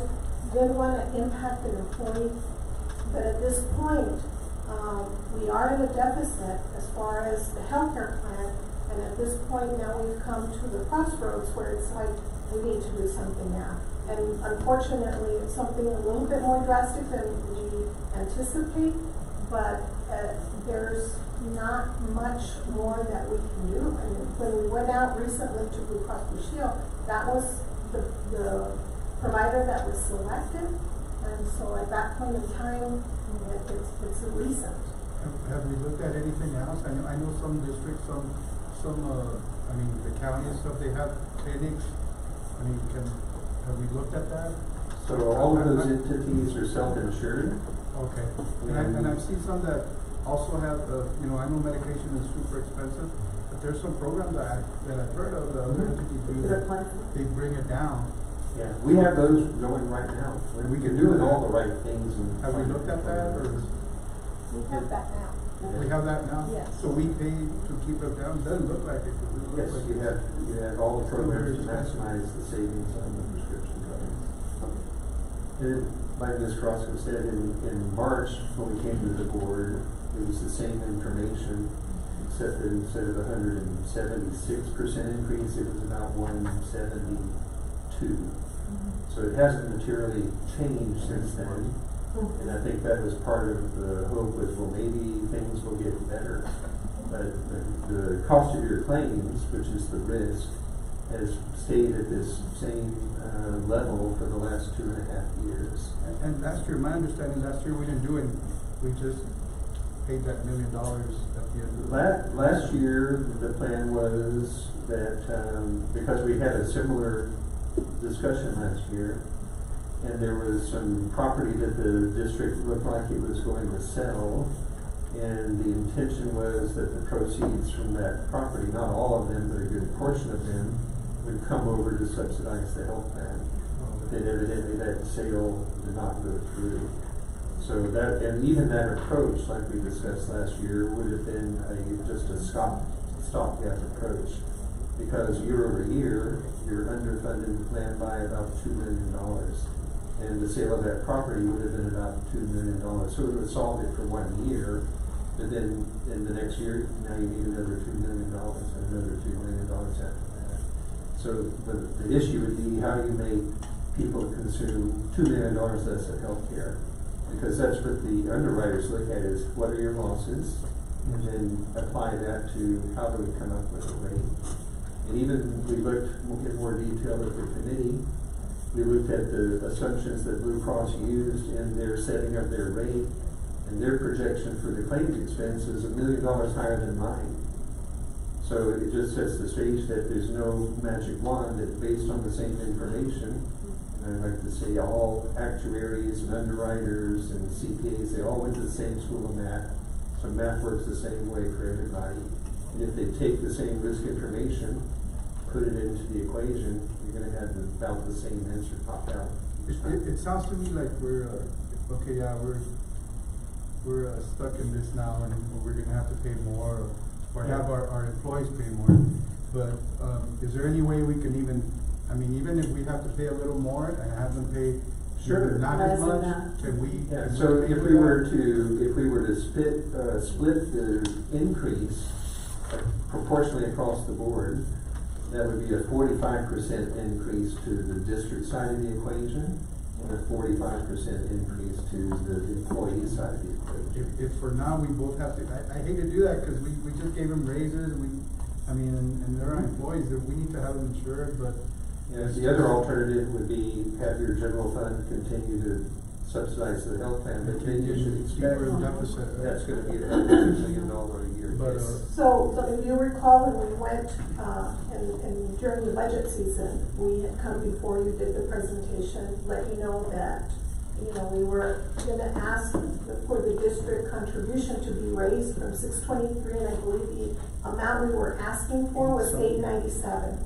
And so, of course, that was not materialized. So here again, now, because our plan straddles 2 school years, when we do the budget season, that's when we look to see the district contribution and what we're gonna do there. Like I said, for many, many years, we've left it the same. This was the first time we came up to ask for that increase from 623 to 897, and like I said, it was not possible. And so now, during this time of the year, is when we look at and see where we change the premiums for the employees. I would like to hear Ms. Piekarski's point of view. If you have some questions, Ms. Piekarski, please, can you help us to understand this? Yes, President Mendoza, members of the board, Dr. Galaviz. I attended the meeting where Randy explained to us this, and if you can all understand this quickly, then you're doing excellent, because like you said, we were there for several hours trying to understand this. And so what I have is just a couple more questions for clarification. Because we said that the goal of this is to make sure that no more money is coming out of the general fund in order to fund this plan. And so I just want to make sure if the board were to select the option that we have now and go with the increase of 175%, would that get us to a break even for 1 year, for 2 years? How would that impact? It should get you to a break even for 1 year, and then we'd have to reassess it based on how the Okay. So one of the things that happens, well, first of all, I've never seen rates that high for payroll deduction.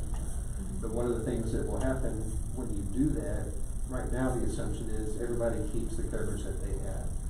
But clearly, if I'm your employee and I'm in the standard plan and I have my kids covered, and you tell me it goes from $385 to $1,000 a month, I may not even be able to afford it, so I may drop my kids, or I may go and explore an option through the healthcare exchange, the state and federal exchanges too, which is an option as well. And so then those people will drop out, and history would show that it's the healthier people that will drop first and leave the people with more chronic conditions still inside the plan. And that's called adverse selection. So what may happen is first of all, we don't know who's going to do what or what your final decision is. But as you start to raise those rates, you're going to see people starting to drop coverage. And as they drop coverage, that's going to concentrate the risk relative to the premium. And over time, it's going to make it go up even faster than it's going up now. So it's, that would be one of the consequences to say, who knows what would happen in a year from now? It would depend on how many people stay in the plan and what risk stays inside the plan. Ms. Bessie? 175% increase is ridiculous. I mean, and that's not fair to employees, that's not doable. We can't go, and the adverse reaction to that would be absolutely what you just said. I think that what Bobby was saying is very important, that we meet them somewhere halfway, where it's not that huge of an increase. There has to be an increase, because I've also seen plans like this bankrupt school districts, and we don't want that either, right? We love our school districts. I think that it's also very important that we're really well informed, and you're right, in 20 minutes to understand, and I've sat through it also somewhere else across town. We need to really look at it and make sure that we're making the best decision for the school district, with the employees of the school district, like Bob said. And ultimately, at the end of the day, it's our employees' health care. And I'm probably, I'm gonna get on my soapbox, but we concentrate all our efforts that we're putting on. We have 2,000 kids in EPISD that belong to Canapillo. We need to bring them back and use that money to help our employees. And we need to, so that we stop using the general budget to do things that a bond should be paying for, so we have that money. Because I think that in all school districts, there's a deficit with, employee health care, if it's self-funded, right or wrong, Randy? Tell me what school district doesn't have a deficit that's, East Lebanon. oh, okay. But that's because they raised their contributions really high. Like really high. And we're not gonna do that to our employees, so I think that it's something that we need to really consider, even possibly having a board workshop where we can listen and learn and be a part of the education. I'm not quite sure why it was just Blue Cross Blue Shield and TRS. What about, you said two other ones, Aetna and Cigna? Well, so to solicit proposals from them, you'd have to either to solicit proposals from anybody, you either have to do an RFP process, or you could explore the interlocal approach, which would be a faster. So the interlocal approach would be basically you would just authorize us to go out and straight up negotiate with them on your behalf, and then get the best possible rates back and bring them back to you. And that would be probably about a 2 to 3 week turnaround process, as opposed to 6 to 8 weeks. I like that. I mean, I think that we need to look at it as an option, for sure. How long is that? Are we run out of time, or do we still have time to do it? We got some pressure the time, right? And Blue Cross Blue Shield is not excited about the news either. I mean, they love NUTO. That was one of the reasons you picked them, was for their good customer service. Well, tell them to come back with a better rate. If they love us so much, But and our employees to come back with a better rate. They're already aware that we're looking at this. Mr. Costa, do you So have a question? I don't think they're gonna hold you to the line to say, you didn't get your notice in here 90 days in advance. They know that it's a very high probability, and we could confirm with them that, they don't try to hold us hostage on proper notice and buy you a little extra time too. It just I feels don't, like we don't see them trying to play. maybe, Hard part of that's gotta be our fault, or our administration's fault, or whoever's fault. For not- Mr. Rodriguez. Okay. Mr. Karski has another question. I was the one that had the floor before. I'm sorry, Wanda. Oh, I apologize. What, They were looking for recording. No, well, that was before. No, so the question that I have, well, an RFP process is gonna take its time. It's gonna take 6 to 9 weeks. You have to advise them. I think the best thing for us is to go interlocal agreements or cooperative, whatever we're gonna do to see if we could get a better price. Provide those options. This is what I would recommend. Provide those options to us, whether Blue Cross Blue Shield takes a better approach of giving us a better deal, and or whoever else comes into those cooperatives. Then we're able to see that compared to TRS. And then the other thing that I wanted to see is what are all, especially the big districts or surrounding districts, what is Anthony doing, what is, and I want it to be like this, so that way it educates us too. And it's maybe, we love taking care of our employees and we want to take care of our employees, but we can't do it if it's going to bankrupt the district. So I would recommend meeting in the middle, and then looking at, I would not want to go into TRS for 5 years, and then you've heard what has happened in the past. But if our employees think that's the best choice and that's what they vote on, then I would do it. But I think we need to provide them all options. And right now, the only best option is to go give you all the authority to go into interlocal and see if we can get better pricing. And then the other provides. I want to see what is our comparison to districts just like this. Sure. So yeah, we have a bigger summary sheet, I think, that you provided to, but it's a massive spreadsheet. Oh, you know? Yeah, is it on? That's it from that week. I just wanted to There's another one called benchmark comparison, and that's got that's maybe one of the all the area regional rankings with districts laid out side by side with benefits and payroll deductions. That's under the PowerPoint, right? It doesn't really, it's such a big spreadsheet, it's easier for you to just look at it as it exists in Excel. Okay, I wanted to make a, thank you. Thank you guys. I just wanted to make a question. Do we have a survey? Did we send any survey to the employees? And what did the survey say? We did send a survey out, it went out on Friday, and it closes next Friday. So Okay. the 25th, August 25th. So the survey stay The out. survey is out right now with the options that you have before you. And so those were the options that were given to the employees at the time. Currently, I can tell you that the TRS option is winning out. I don't know what the final result will be. We'll have to wait until Friday. And you're gonna share that with us as well? Absolutely, yes. No. Okay. But on the survey, oh, I'm sorry. Ms. Pekrosky, please, it's very important to me to know since the financial point of view, because we don't want to go bankruptcy this district. So Ms. Pekrosky, for me it's very important your input here. Can you please help me to understand? Okay, and my questions are coming from the general fund. Yes, go I'm here ahead. to represent the general fund, just Yes. to see which one of these are actually options that will actually not cause us to actually have to make another contribution. So the other question I have is, once the self-funded plan that we have currently comes to a halt and we turn it off on December 31st, how long will we be paying out claims? And do we have any idea how much that might cost? So, the projection would be, we've estimated would not exceed $1.5 million of additional claims, possibly less.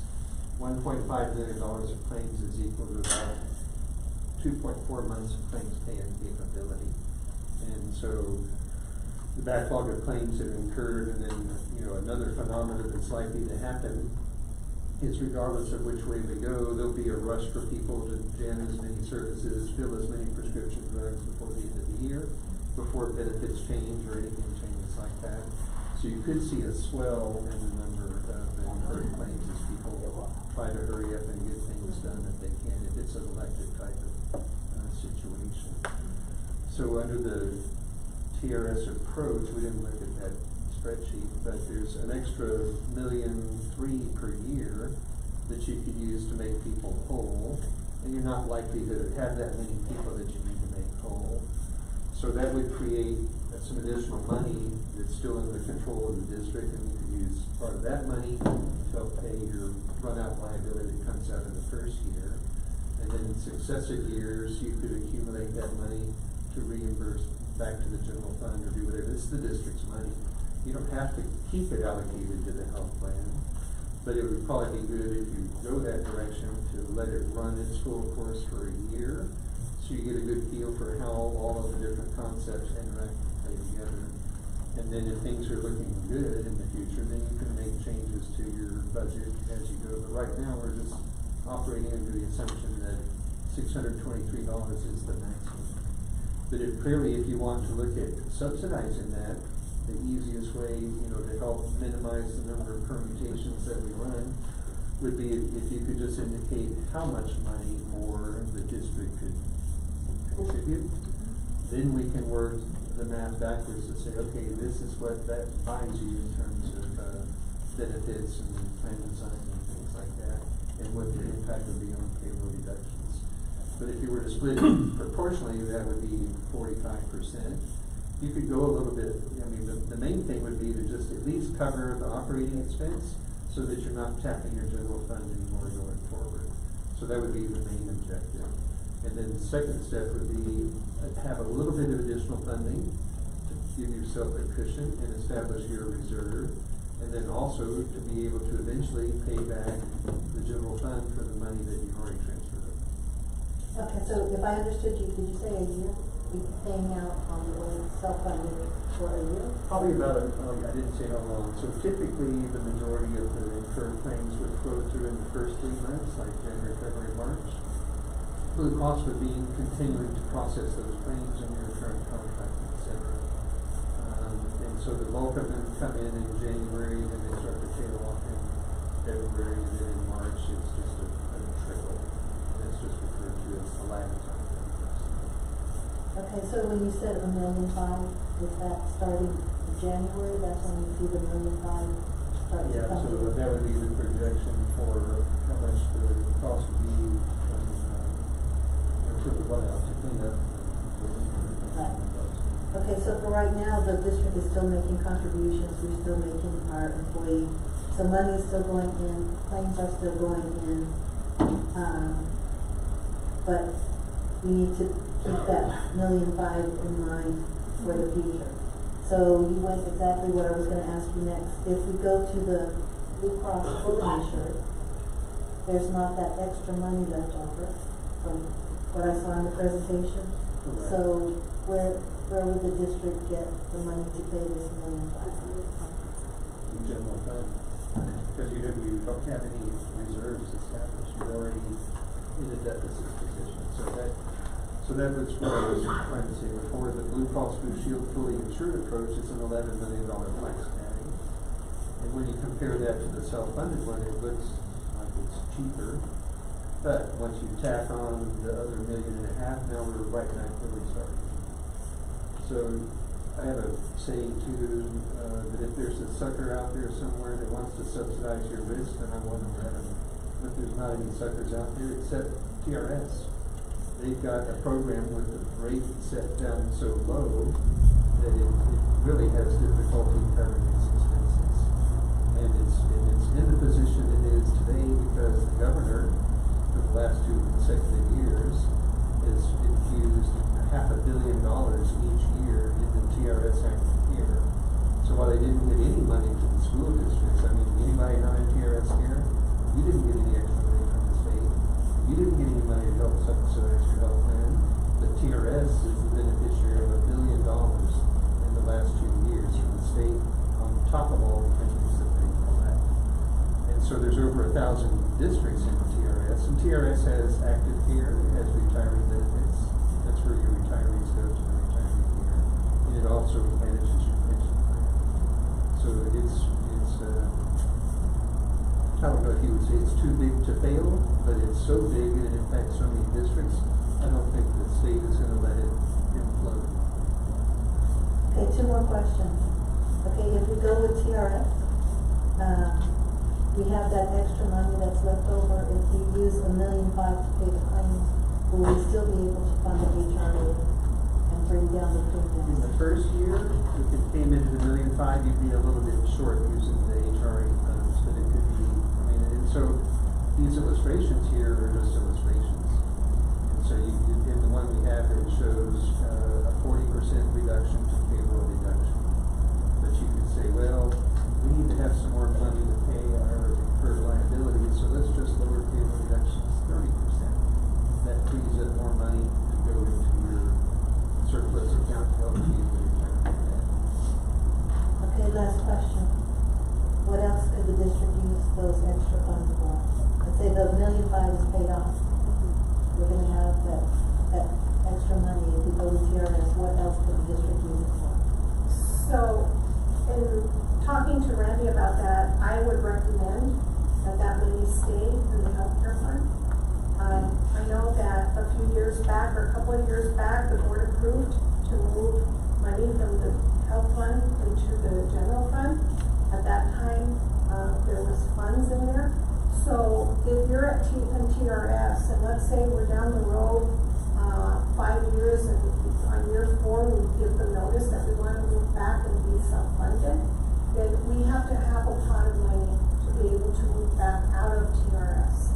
So I would recommend that if there's savings that are accumulating from us going into TRS, and we're using that money to also help the employees with their deductibles. But if there's extra money, and I did talk to Christy about this, and I said, I don't want to hear the auditor saying you have too much money, move it back out. Because, again, rising cost of healthcare, and at the end of the 5-year period, if we want to move back to be self-insured, we need to have a pot of money. We can't just, we won't be able to move out if we're at 0. Ms. Patsy? Yes. Oh, did you finish with your question? Yes, that's it. Yeah, okay. I just want to make sure. When you sent out the survey, the option was TRS and this, their employee. So fully insured. Of course they're going to pick TRS. Yeah, it's TRS, fully insured, and the self-insured. Okay. Those are the 3 options that we had on Thursday. Okay, and then the next thing I would ask, with Mr. Rodriguez Ortiz. I would like us to do a little research on small school districts in Texas, like us. It's a small school district because, if I'm not mistaken, many of those are on TRS because they are small and the general funds aren't as big and they don't want to bankrupt the school district. Because it'll bankrupt us fast. So I would like to, there's a lot of small school districts in the valley, in the middle of Texas. If we could pick some and find out if they're on TRS. Yes, and I know Mr. Rodriguez mentioned Anthony ISD, they are on TRS. Most of the small districts are on TRS because you can't afford it. Correct. You can't afford to be self-funded. And I Big agree, districts, I know. Big districts like Dallas ISD. That's what when Even TRS big began, districts can afford to be self-funded, so TRSD small is district is hard. 9,000 employees. Yeah, So if you have 9,000 employees versus 900. correct, and I'm in agreement with you, so I would like to look at that. So the original rules from TRS is that every district with 500 or fewer employees had to join TRS. It wasn't an option. And then the initial stages, if you were self-insured, you could stay out of TRS if you were below 500. But if you ever went to a fully insured program, your only choice was TRS. And then all region service centers by the legislature have to be a member of TRS. So I have two It's about for 1,000 school districts and service centers in TRS. And homework. Yes, Two sir. things. One, research small districts. Two, look at interlocal. I want us to do it interlocal and come back to you in 2 to 3 weeks. Correct. Because that may change the survey or you have different options. Correct. The question I have in regards to the survey, I mean, it's just, you're saying fully versus this, you know, and of course people are gonna look at the bottom price tag, and I think we have to, as we know, we could spend probably 5 hours here. Our employees are the ones that need to make that choice, but they have to be well educated. Just sending a survey, I think there needs to be some dialogue within each campus, one-on-one, whether it's a session after work, so that way they get a better understanding. But I also want to see what the other districts are doing. One, two, is it because we've been so good at taking care of our employees? Are we not? You know, and then it puts us, then it also educates them, like, look, if you go to El Paso, this is what's going to happen. If you go to Anthony, you would be on this plan. So it's important for us to take I guess a holistic approach when educating and then seeing what that is. Because if we're just doing this versus this and it's 1,000, versus 0, then of course.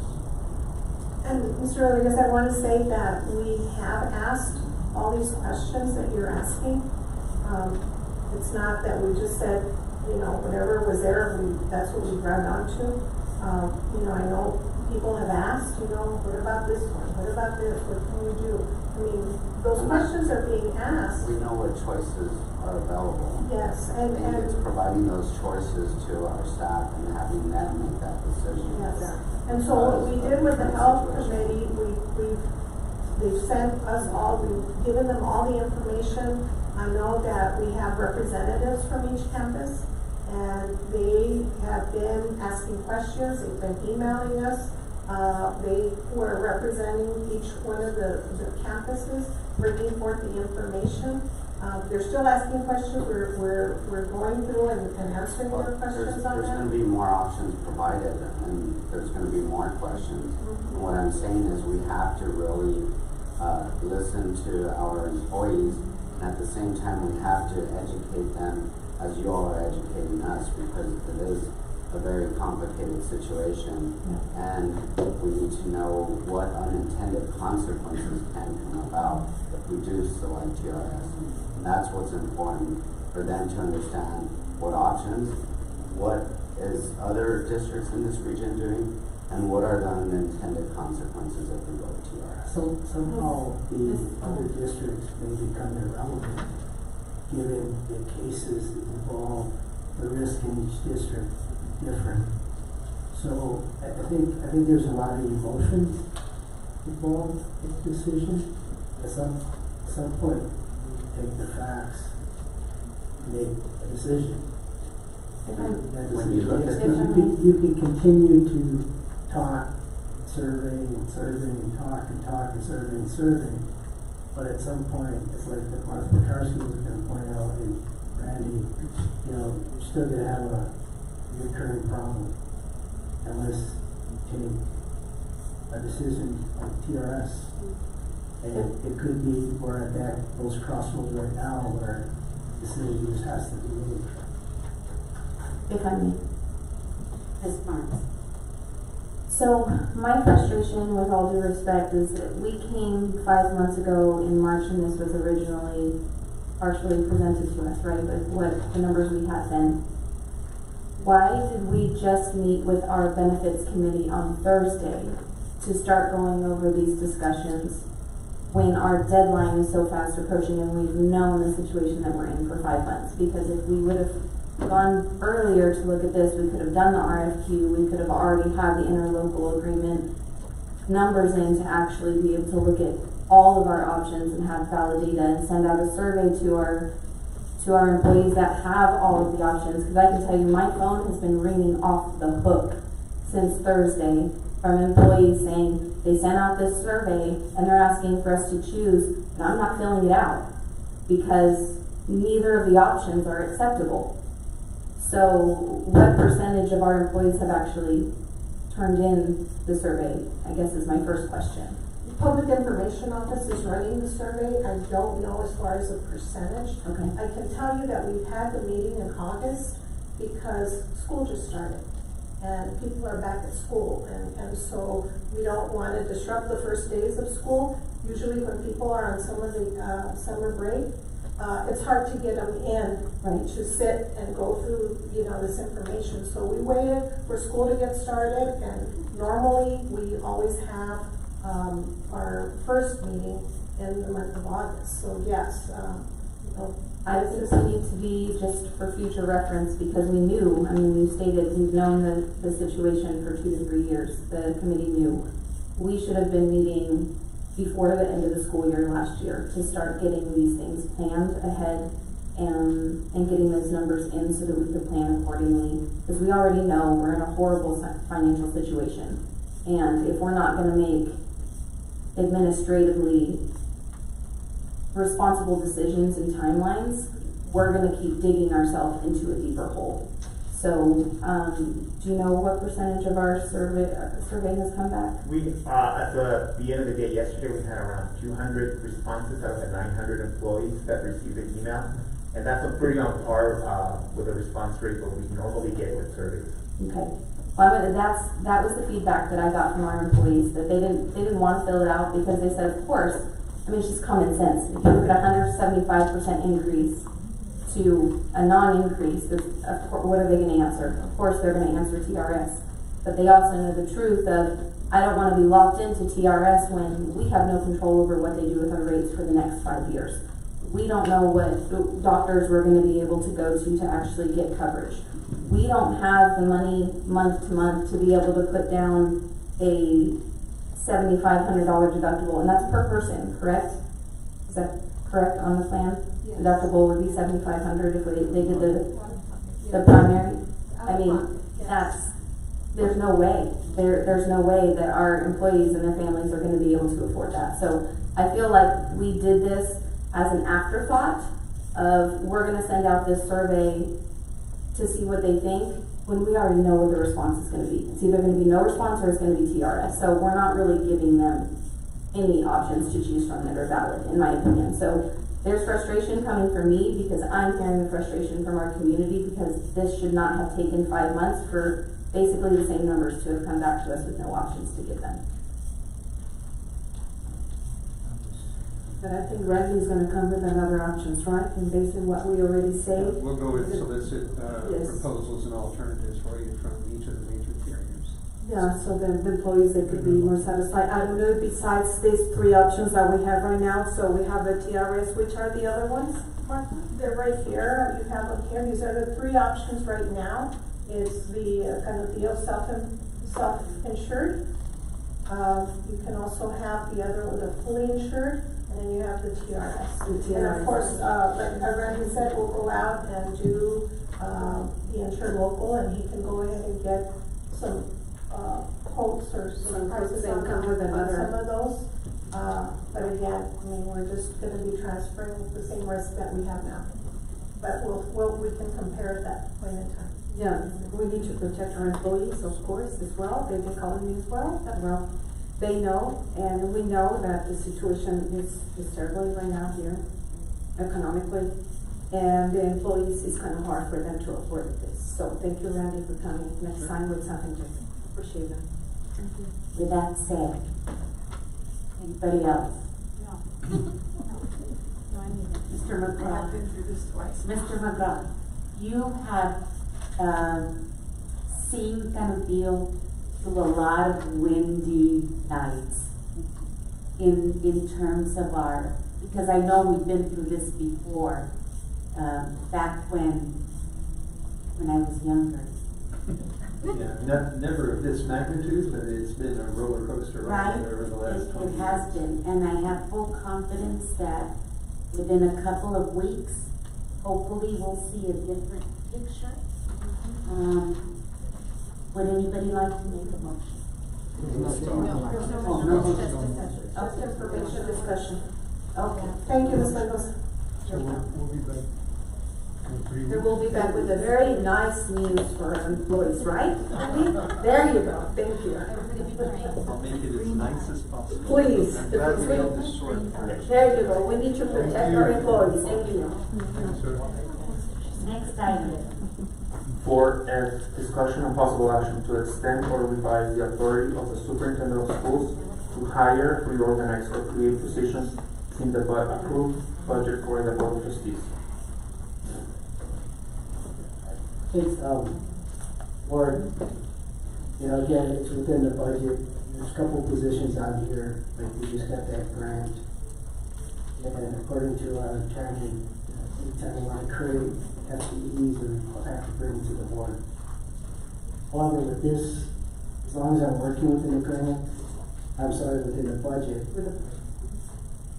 I just think, because this deals with tutoring, I don't think I should have to come to the board and say, hey, we have a grant, hire a director, hire, what else we got, tutors, program specialists, specialists, site It's a coordinators. $1.2 million grant that I can form you a packet.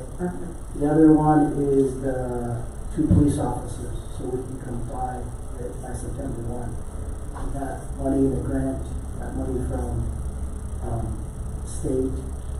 So I was just wondering if I could, again, serve at the role of the board, that as long as I'm working within the parameters of the budget, have the money, grant, I could just hire,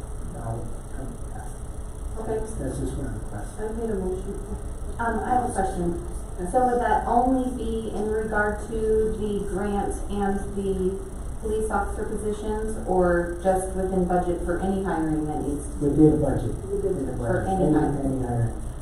Okay. Under the budget, right? And plus, on top of it, he says he's gonna bring some information to us and things like that. I'll second that. So that's gonna include principals and assistant principals and, So, principal would have to come recommend it okay, to the board. okay. Yeah, no, not that. Just police officers, that, then we're trying to get tutoring going. So I have a motion by Ms. Trout and a second by Mr. Rodriguez to approve, item F, Adrian, will you call? Ms. Barnes, Yes. Ms. Borrego, Yes. Ms. Mendoza, Yes. Mr. Rodriguez, Yes. Mr. Cimental, Yes. Ms. Trout, Yes? Ms. Zuniga, Yes. motion passes. Next item is number 5, consent agenda. What we'd like to do, because I had several board members, not to, again, Ms. Barnes, thank you for those questions. Appreciate those questions on Sunday. And we come out with cabinet and hammer them out as much as possible, as quick as possible. But but 5A4, then other board members call. So I just felt that we should pull it, discuss it in detail. If that's okay, Madam Chair. 5A4, I'd like to pull out, discuss. Yes, sir. Anybody else?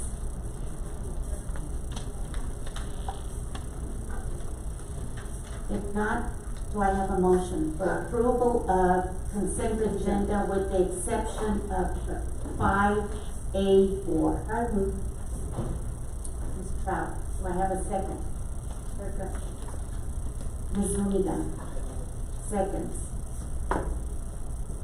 Ms. Barnes? Yes.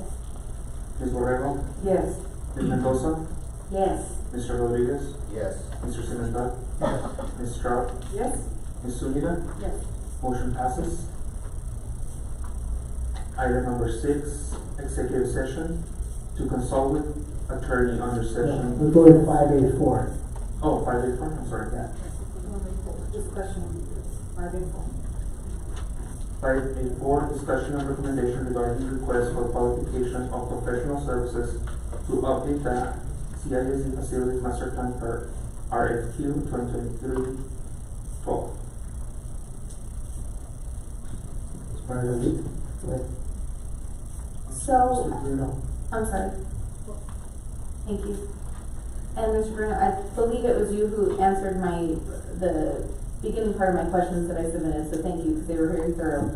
I do want to mention, I know that we are following the procurement process, that we did that correctly, but due to the financial situation that we are in, I feel like we may need to, I guess, figure out policy-wise if there's a way for us to also be getting quotes from people if we're looking at hiring them, so that we can compare all the companies, not only for their qualifications, but also what they're going to charge us for that job. So we can make sure we're not just going to choose a company and then they come back with something that we can't afford, so that we can look at the quote as a whole. So I don't know what we need to do in order to look at that. That's my first question. Is that something that we can do, to do the RFQ and RFP together? That's a question related to procurement rules, and I'm gonna. And actually, she answered your question. Okay. Oh, thank you. Good evening, Board President Mendoza, Dr. Galaviz, board members. I'm Elizabeth Ziva, purchasing agent here for the district. So for this process, what we did is a request for qualifications for professional services. That is the process. Request for qualifications, we evaluate. There is a committee that is put together. The evaluation is on statement of qualification. What they propose, what they can do.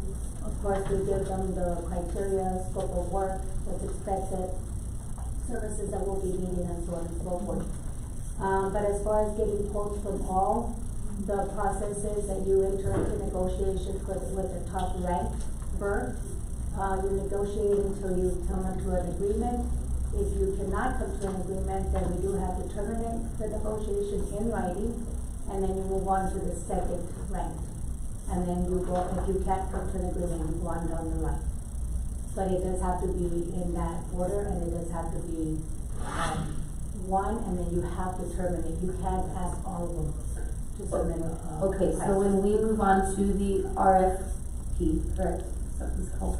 So it's a whole process. So step one or phase one is to you put the solicitation out. It's a request for qualification. So the difference is that there is no prices submitted with the response. But I'm saying, so step 2, then we would compare those top 3 that were highlighted there in the. No. Step 2 or phase 2 is to, so we did the process as far as ranking them based on what they submitted. Then we did have interviews. We held interviews with each one of, the top 4. They ranked the top 4. Okay.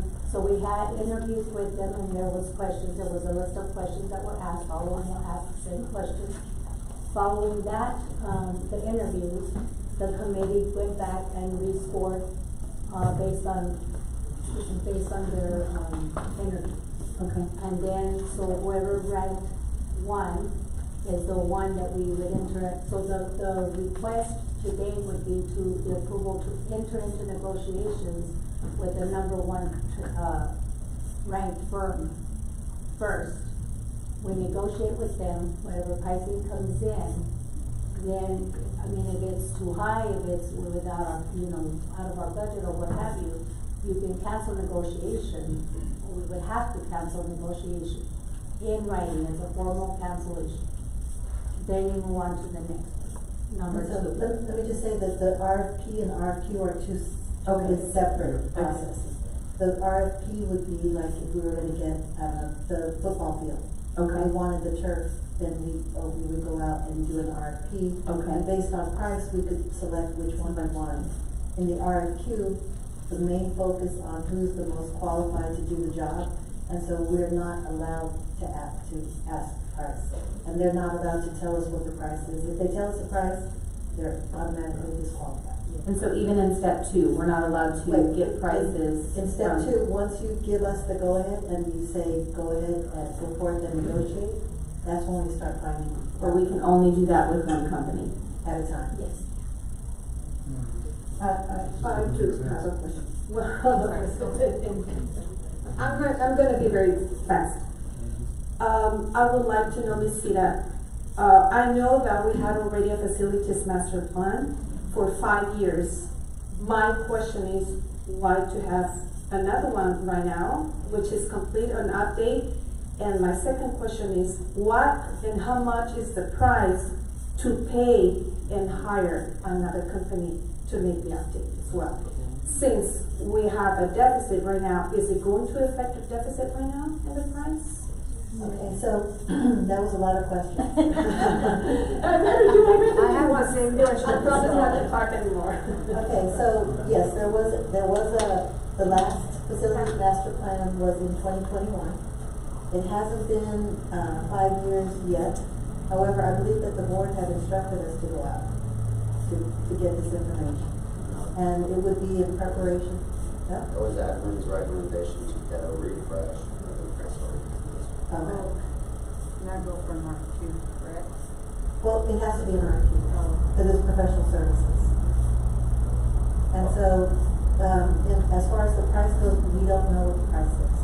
And that's why it was not included in the budget for the current year, because we didn't know how much the budget until we select the firm and we start talking to them, how much it's gonna be.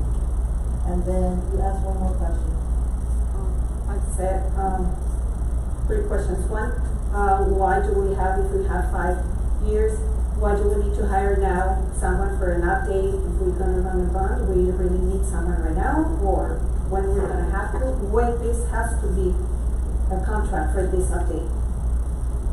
Okay, but then what was your other question? The other one was, is that has a negative impact in our. Oh, on the debt, okay, that's what I wanted to answer. If you look on the agenda item, it says that this is coming out of fund balance. Where's that? Oh my God. And so that's what we discussed during the budget, is that this item would be coming forward to you, for you to decide whether or not it was, of value to yes, add to the deficit, current deficit. So it will impact. Yes, ma'am. Thank you. Thank you. Yes. Thank you, Dan. Thank you. RFQ, RFP. We just talked about interlocal. There's other options, right? Not just the option that you all want. And even within the RFQ, isn't there options to get price? Not upfront, no. Is it because we didn't include it? No, that is not an option. There's not an Because her option? qualification is solely based on. On an RFQ, because I think we did it when we looked at legal services. Like, in other words, you could see pricing as, and if you include it in the RFQ, I'm sure you can. Alright, Steve Blanco, the council of the district. So if you do a request for qualification for professional services, you can establish criteria that you're going to use to score the various respondents. Price cannot be a determining factor in that On an selection. An RFQ cannot But be. can you make a step to say, in the third process, we'll ask for y'all to submit a proposal. You do, and that's the next step. You just see the. It could be for multiple. You don't have to select them. So you've got a ranking right now. The administration has prepared. They've got a list of firms and they've scored them. Process is now to go to firm number one, say, what are you going to charge us? And then bring it back to the board, and then the board will say, that's too high. We don't want to do that. Kick them off. Go to number two. What are you going to charge us? Still too high. It's too high. Yeah, you eventually. That's one process, right? You can't go to, let's say, the 4 or the 8 and say, in this next option, we want to see price. Well, okay, so the best and final offer approach to go out, we've got the ranking. What are these guys doing? Are the engineers? Engineers, I mean, yeah, you could simultaneously do that if you wanted to go to them to get a best and final for the scope of work that they're going to propose. But you can't, you got to be careful doing that because you don't want to do it in a way where they know what they're each proposing. Well, that's the best and final is everybody submits it by a certain time. Yeah. To reevaluate. But it's not done together. That's why it's called the negotiation. You go to the first rank, if they're too high, you go back and negotiate and say, that's too high. No, You there's negotiate the cost. different steps. You're not doing it. You guys are talking about different things. You're not doing it based on price. So if you have selected vendor one as the most qualified, you're obligated to go to them. Try to negotiate the price. You can ask them for the best and final offer. You're going to get to a number. They bring it back to the board. The board says, we don't want that price. And then you go on to number two. And you handle it that way until you get to one. That's the current option. Yes. The other option is to go, let's say, to the top 5 and ask for best and final. I'm not. That would be on the proposal, you can do that, but not on the No, I don't think for this service you can do that. I don't think you can go simultaneously to get the monthly rate. Yeah, you can't simultaneously go out and do it. You have to go through the steps because the procurement law requires that you select based on qualifications, not price. So you might. That's under RFQ. Yeah. So then the other question is, if the district could, okay, so if you're saying we can't ask for the best and final for all 4 of us, for all 4 of them to get pricing or 8, how many people submitted 8, then if you're saying that that's not, then we would have to close RFQ and then go into different options or ask for an RFP. You can either accept, write it in the proposal. No, you can either accept what the administration has brought you as a ranking, reject it all and start over if you want to, or don't do the project at all. Those are your choices. I don't know, questions have been asked why you're doing it, that's up to you all to determine why you're doing it, but if you're going to contract with those services, you've got a process that you put out, you need to follow it. You can't just change it midstream and say, well, we want to do something different. Other options for securing these services could be in your local agreement that you have in place. I don't know if you have one, I don't know if you've tried to use that, but this was done through an RFQ. Evaluate them. Ms. Betsy? Yes. I have a question. So I'm in agreement with, and I'm learning this process as well, but I'm in agreement with Ms. Trout. If we just had a facilities assessment and we have it, I want to, because I do know this part, that there's a certain set of questions you ask when you do the RFQ, but you could add questions. So my question is that did you consider past experience and knowledge of the district and the work that's already, because there's been 2 or 3 different, did the same firm do it? I wasn't here, so I don't know. Or is it 2 different firms that have done this work? Because it's a waste of money. I think it's a waste of money. And then my other question is that, what is the scope of this work? Is it a full facilities assessment or is it just updating what we already have? But we have a responsibility, especially right now in the sense of where we are fiscally to the taxpayers. I mean, we can't just say, oh, I want facilities, it's a whole brand new one when we had one in what, 2021? Is that what you said, Ms. Trout? Well, Mr. Garcia, do you want to add this? One of the comments that the board had made is that because of the failure of the previous one, and this is a recurring theme that we hear over and over, is that there's no inclusion. The board had requested that we do this process and that we include people anew in this process of coming up with new recommendations for facilities master plan update. So that was one of the reasons why we were bringing this item to the front. Another reason is because, yes, we do have a facilities master plan from 2021, but given the disruptions in the construction industry and the need to update, particularly cost estimating, that was another one of the reasons why we wanted to make sure that we have, current and accurate information. You're right. It's the best practice for any facilities master plan in these type of conditions is to do it every 5 years. But the other best practice about these facilities master plans is to act on the recommendations of that facilities master plan, which the district didn't do. So without any action on that facilities master plan, therefore, there needs to be updated information if we choose to go and proceed with any of these recommendations. So my point is updated facilities information, not a whole new. They're not starting from scratch. That is correct. And that was very clearly defined in the scope of work. In fact, it was advertised as so.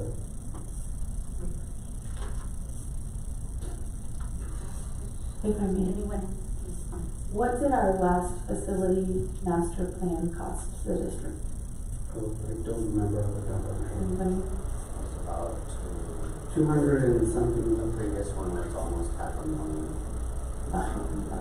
We were saving from this last one, but I'm extremely frustrated because I think there's miscommunication going on. Bruno, we had staff that would make those recommendations. And one was good recommendations and the other was, I understand the process in the system, but sometimes we have to tighten our buckle and say the district might get to work. I wholeheartedly agree. But the other thing is, there's multiple questions that I could go in detail in regards to. You're talking about a refresh that it's not the same scope of work. The other question is, the other people are going to start off fresh. It's going to be different. It's not apples to apples. So there's just a lot of questions that I think staff should have done their job before. But I'll leave that up to administration. I would recommend, my thought process was to, if it's a minute amount, let's say if it was 20, 30, 40, 50, then I could see, but we don't know till we see, and I think there's different ways of going about it, and I'm going to ask legal to look at those, because you can do certain step processes when it comes to an RFQ to include price and those other ways. Not for, sorry, I was pulling up the statute, not for architects, engineers, and surveyors required to follow the process that we're using. Can't use a process that allows them to provide a price up front. It's a negotiation process, go through the list until you reach a contract. If you don't like the terms of the contract, or you might include something in it that they don't want to perform, they might put your price that you don't like, you just reject it, and you go to the next one. I would recommend we send it back to staff and have them come up with their recommendations and see if they could do it internally. If not, see what other options. But I don't want to deal with this. If I may, is there not a way to do that instead of hiring a third party to come in and refresh our facilities master plan? We know based off of what was done in 2021, what has already been done on it, what hasn't been done on it, what updates have been done, and what hasn't been done.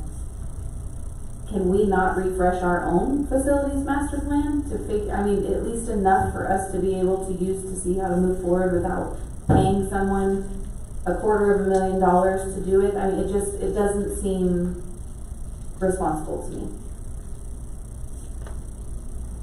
I think the response of trustee Barnes is that the technical aspects of it, like to get on the roof, see if this roof costs $2 million, because there's architects and engineers that went on that roof. You only have one architect. So, Well, if I can clarify that, so if we already know that roof is in bad shape and XYZ needs to be done to it and nothing has been done since 2021, then what was the quote in 2021 compared to the same adjustments that would need to be made to that roof now? Instead of, I don't think we should have to get back up onto the roof to see, hey, it hasn't gotten any better. I mean, it's just not going to magically fix itself. If we haven't fixed anything since 2021 and nothing has been adjusted, it's going to be in the same situation or worse than it was in 2021. exactly, or worse, because of the hail and the storms. If it's worse, but I think what Bill was alluding to is the escalation of materials, escalation of price and labor, which at the time, and I would feel more comfortable, especially going to the taxpayer to say, rather than guess, to actually have an actual opinion to say, this is what it's gonna cost you. Well, that's when you look at numbers in regards to inflation. That's still a guess, though. Well, I think you all need to go back to the drawing board and see how you're gonna. Well, if we don't have a motion, then they have to go back to the drawing board, right? Steve? We gotta make a new motion. Well, you don't, what's the agenda? It was on consent. Approval of consent. Oh, wait, yeah. Here's on consent. Discussion and recommendation regarding request for qualification. well, you don't have to take action on it, nothing will happen, it just dies, or you just don't approve it. I mean, I think administration here's the sentiment of the board, and you all need to get busy. I know there's a lot of stuff that you all need to do, but yeah. Just wanna, can you clarify the sentiment of the board? So, yeah, go ahead. I think the sentiment, I'm sorry. The other was the local too. Yes. I think the sentiment of the board is that our finances need to be at the forefront of our mind because of the fiscal responsibility that we have to hold as a district to our taxpayers. So whatever we need to do in order to figure out whether or not we need a facilities master plan update, and if we do, who do we go for? How do we get those quotes so that we can make sure we're making not only a good decision for quality and qualifications, but also fiscally for our community? So, Steve, how can we do that legally? Say that again? How can we do that legally, basically, we get quotes? You can't for the service. Yeah. Not So- for the RFQ, but is there another way No. to do that? Not for procurement, professional services for architects, engineers, or surveyors, the law prescribes a specific way to do it. There's a reason for that. What Randy just talked about, go in and You do it in interlocal. Yeah. Yeah, There's other options. Our job is procurement not to options. provide those options. That should be staff and. You can do it through an interlocal agreement if there's one that exists for that service that we're members of. I don't know that. Not for these types, not for professional services. Insurance, you can go different routes, but not for professional services. And that's per law 2254. But there's no interlocal. Not even interlocal, we can do that? No, there are. Not for professional. You could, There are look at the limited top, ones that- you could go to the top 8 and say, we would cancel this RFQ. There's different ways of going about it. Yeah, I'm not sure what you're suggesting. I'm not gonna, that's not my role as a board member. My role is to either accept the recommendation or not. They have to come back with other recommendations if we're not A recommendation for comfortable what? with this A recommendation. different process? A different process, a different, doing it internally, going back to some of these individuals, whatever that is gonna be, but that's not our role. Yeah, that's fine, I agree. That, they can, if the administration can do it internally, they can do it internally. I just wanna make sure it's legal, because I'm hearing Of two different course. things. We all wanna make So sure. you're saying interlocally, Well, We can use I- an interlocal Miss- agreement. I wanna Do visit something, this. wait, just wait. You're saying, cause I want it, cause there's sentiment, there's a lot of words being used with no defined meaning. So you're saying in a RFQ, we can't ask for price. Not for these Okay. services. But in an interlocal, for these same services, we can ask them to give us a price. No, that's not what I'm saying. An interlocal agreement is just a procurement vehicle. It means that some other entity that we are in an interlocal agreement with has gone out, conducted an RFQ or an RFP, if it was an RFQ. Yeah, We're talking about an RFQ, and they've made a selection. I don't think we're gonna have an interlocal agreement where some other district that we're a member of has gone out and let professional services in this fashion. I Probably don't not gonna have one, but if there is one, I don't think state statute allows you to go to professional services in regards to attorney, engineers, architects, but we can select an engineer, architect, attorney without having to go through the procurement process. no, you can't. We can't, No. Steve, we can't, if a professional recommendation, if we wanna say we wanna go with this attorney, and we So- don't wanna go out for an RFQ, So for architects, engineers, and surveyors, there is a specific statute in place you have to follow. You've got to do it, go through a request for qualifications. There's no way around that. I can tell you that. If you read the statute to you if you want to, Well- that's the law. I think you all hash it out, whatever you all need to do, figure it out, and then come back to the board with recommendations. But again, I keep going back to, what do you want us to hash out? I have sentiment for We the need, board. we don't I have, the board feels Let's look at it. uncomfortable without looking at price. but he just said You'll Can't get a prove price. it. You're gonna get a price. after, That's not. I actually have a Follow-up. So if we get a price, so say we go with whatever the top, qualification was, and we get a price, and we say, it's too high, I don't wanna do it, and we wanna go and get a price from number 2. And you go to- Say they come back and it's higher than number 1, And it's still a no. so, but we can't go back to number 1. Yeah. No. No? The other question, what if we go to number 1 and they're 200K, and we go to number 2 and there should have been 150? But we didn't go because we went. Here. Yeah. All I can It's tell true, you. but I want, but you can't go, Yeah. back. It could be You can't right go vice back, versa, correct? and you still, you can't go back. But you can't go back, correct? Here's the, No, but you never went to number 2, so you don't know, and that's a question. well, you're relying on expertise and people that have an idea. If I'm that's not, the case, then I don't I'm want not to. that person. You're relying on expertise of individuals to determine whether or not that's a fair or reasonable price. I'm not, if I go buy a Hyundai and they tell me it's $200,000, I'm probably not buying that Hyundai. If I go to a Ferrari store and they tell me it's $200,000, I might understand it's $200,000. So my recommendation would be no action. Staff, you all come back with other recommendations. See if you could do it internally or what. I agree with either doing it internally or maybe basing it off of just inflation alone and getting a number off of that. I think ultimately at that point, it would give us a pretty accurate answer. We know what inflation percentages have been over the last 2-3 years. That would give us a new budget for those projects, at least to work off of inflation alone. That, I think, would be more fiscally responsible than us spending money on something that we already did 2 years ago. I have a question. So let's say we do that, and administration comes back and we do the inflation thing and all that. So we take no action now. We do what Brianne Barnes is doing, because I think that's fiscally responsible of us. And then we realize where we were way off. Can we put out another RFQ? Oh, yeah. Oh, we can. Put out another. Yeah. You're not bound. Because we're not in a hurry, and I think we should look also at our insurance numbers, and know what our insurance numbers are before we make those decisions. So my suggestion is also we go with Ms.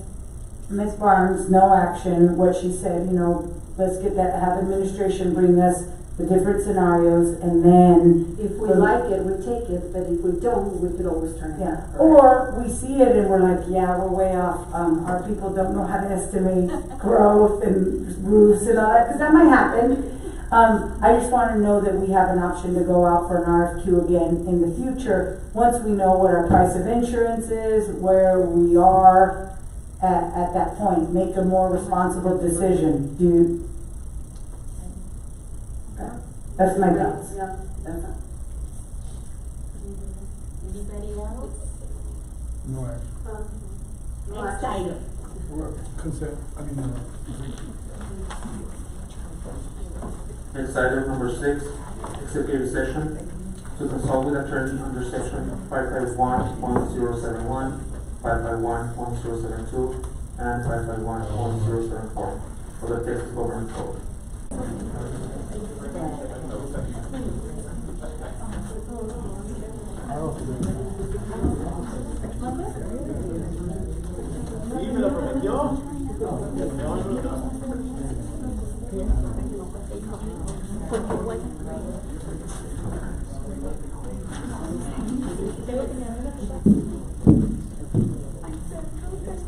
I lost my frog.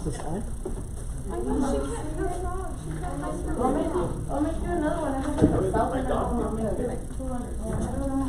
I made like 200. I'll make you 200. You're okay. Because I'm going to get all these people.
We're back in open session and the time is 9:04.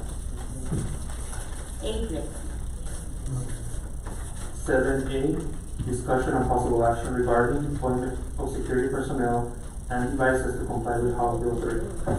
Thank you, Board President Mendoza, Dr. Galvis, board members. The administration gave you all an update on the status of the staffing in order to comply with House Bill 3, and I'm happy to report that the district will be in compliance with House Bill 3, so there's no action that needs to be taken on this item. It was there in the event that we were going to discuss an alternate plan under the statute. That is not necessary, so at this time we don't need any action on items 7 or 8. Item 7B, discussion and possible action to join Facts Coalition. Thank you. This is the lawsuit regarding the accountability rating issue that had a resolution on in the open session, and there is a coalition or group of school districts that are joining together, similar to what we do with the Rate 41 litigation, to challenge the TDA's implementation of that rating system. Based on our discussion in closed session, the administration is recommending that the board authorize and make a motion to approve the administration to notify that group of districts that KU2 is willing to participate in that litigation, assuming the costs are appropriate. If the costs seem to be too high, we'll bring it back to the board. So I make a motion. I second. I have a motion and a second. Adrian. Ms. Barnes? Yes. Ms. Borrego? Yes. Ms. Mendoza? Yes. Mr. Rodriguez?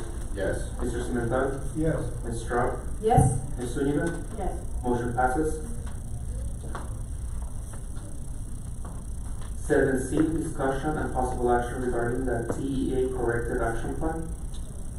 Thank you. This is the corrective action plan as it relates to the credit recovery process and the audit that was conducted at the high school. That was an issue that was self-reported by the district to TEA. Through the administration's communication with TEA, reporting to TEA, and providing documentation to TEA, TEA has submitted a proposed corrective action plan to the district. The district is in complete compliance with all the requirements already in advance of the corrective action plan. And TEA has allowed us and asked us to have the board approve the corrective action plan in the terms that we showed you in closed session. It's our recommendation that we do so. We're already in compliance with it. The district is underway, complying with the federal recovery requirements. And so there's not going to be any changes at this time. And we're asking you to authorize the administration to approve the corrective action plan as presented. So I move. I second. I have a motion and a second. Adrian? Ms. Barnes? Yes. Ms. Borrego? Yes. Ms. Mendoza? Yes. Mr. Rodriguez? Yes. Mr. Cimental? Yes. Mrs. Strata? Yes. Ms. Zuniga? Yes. All in favor, motion passes. Item number 8, meeting adjournment. Adjourned. The time is 9:07. Thank you, Steve. Thank you.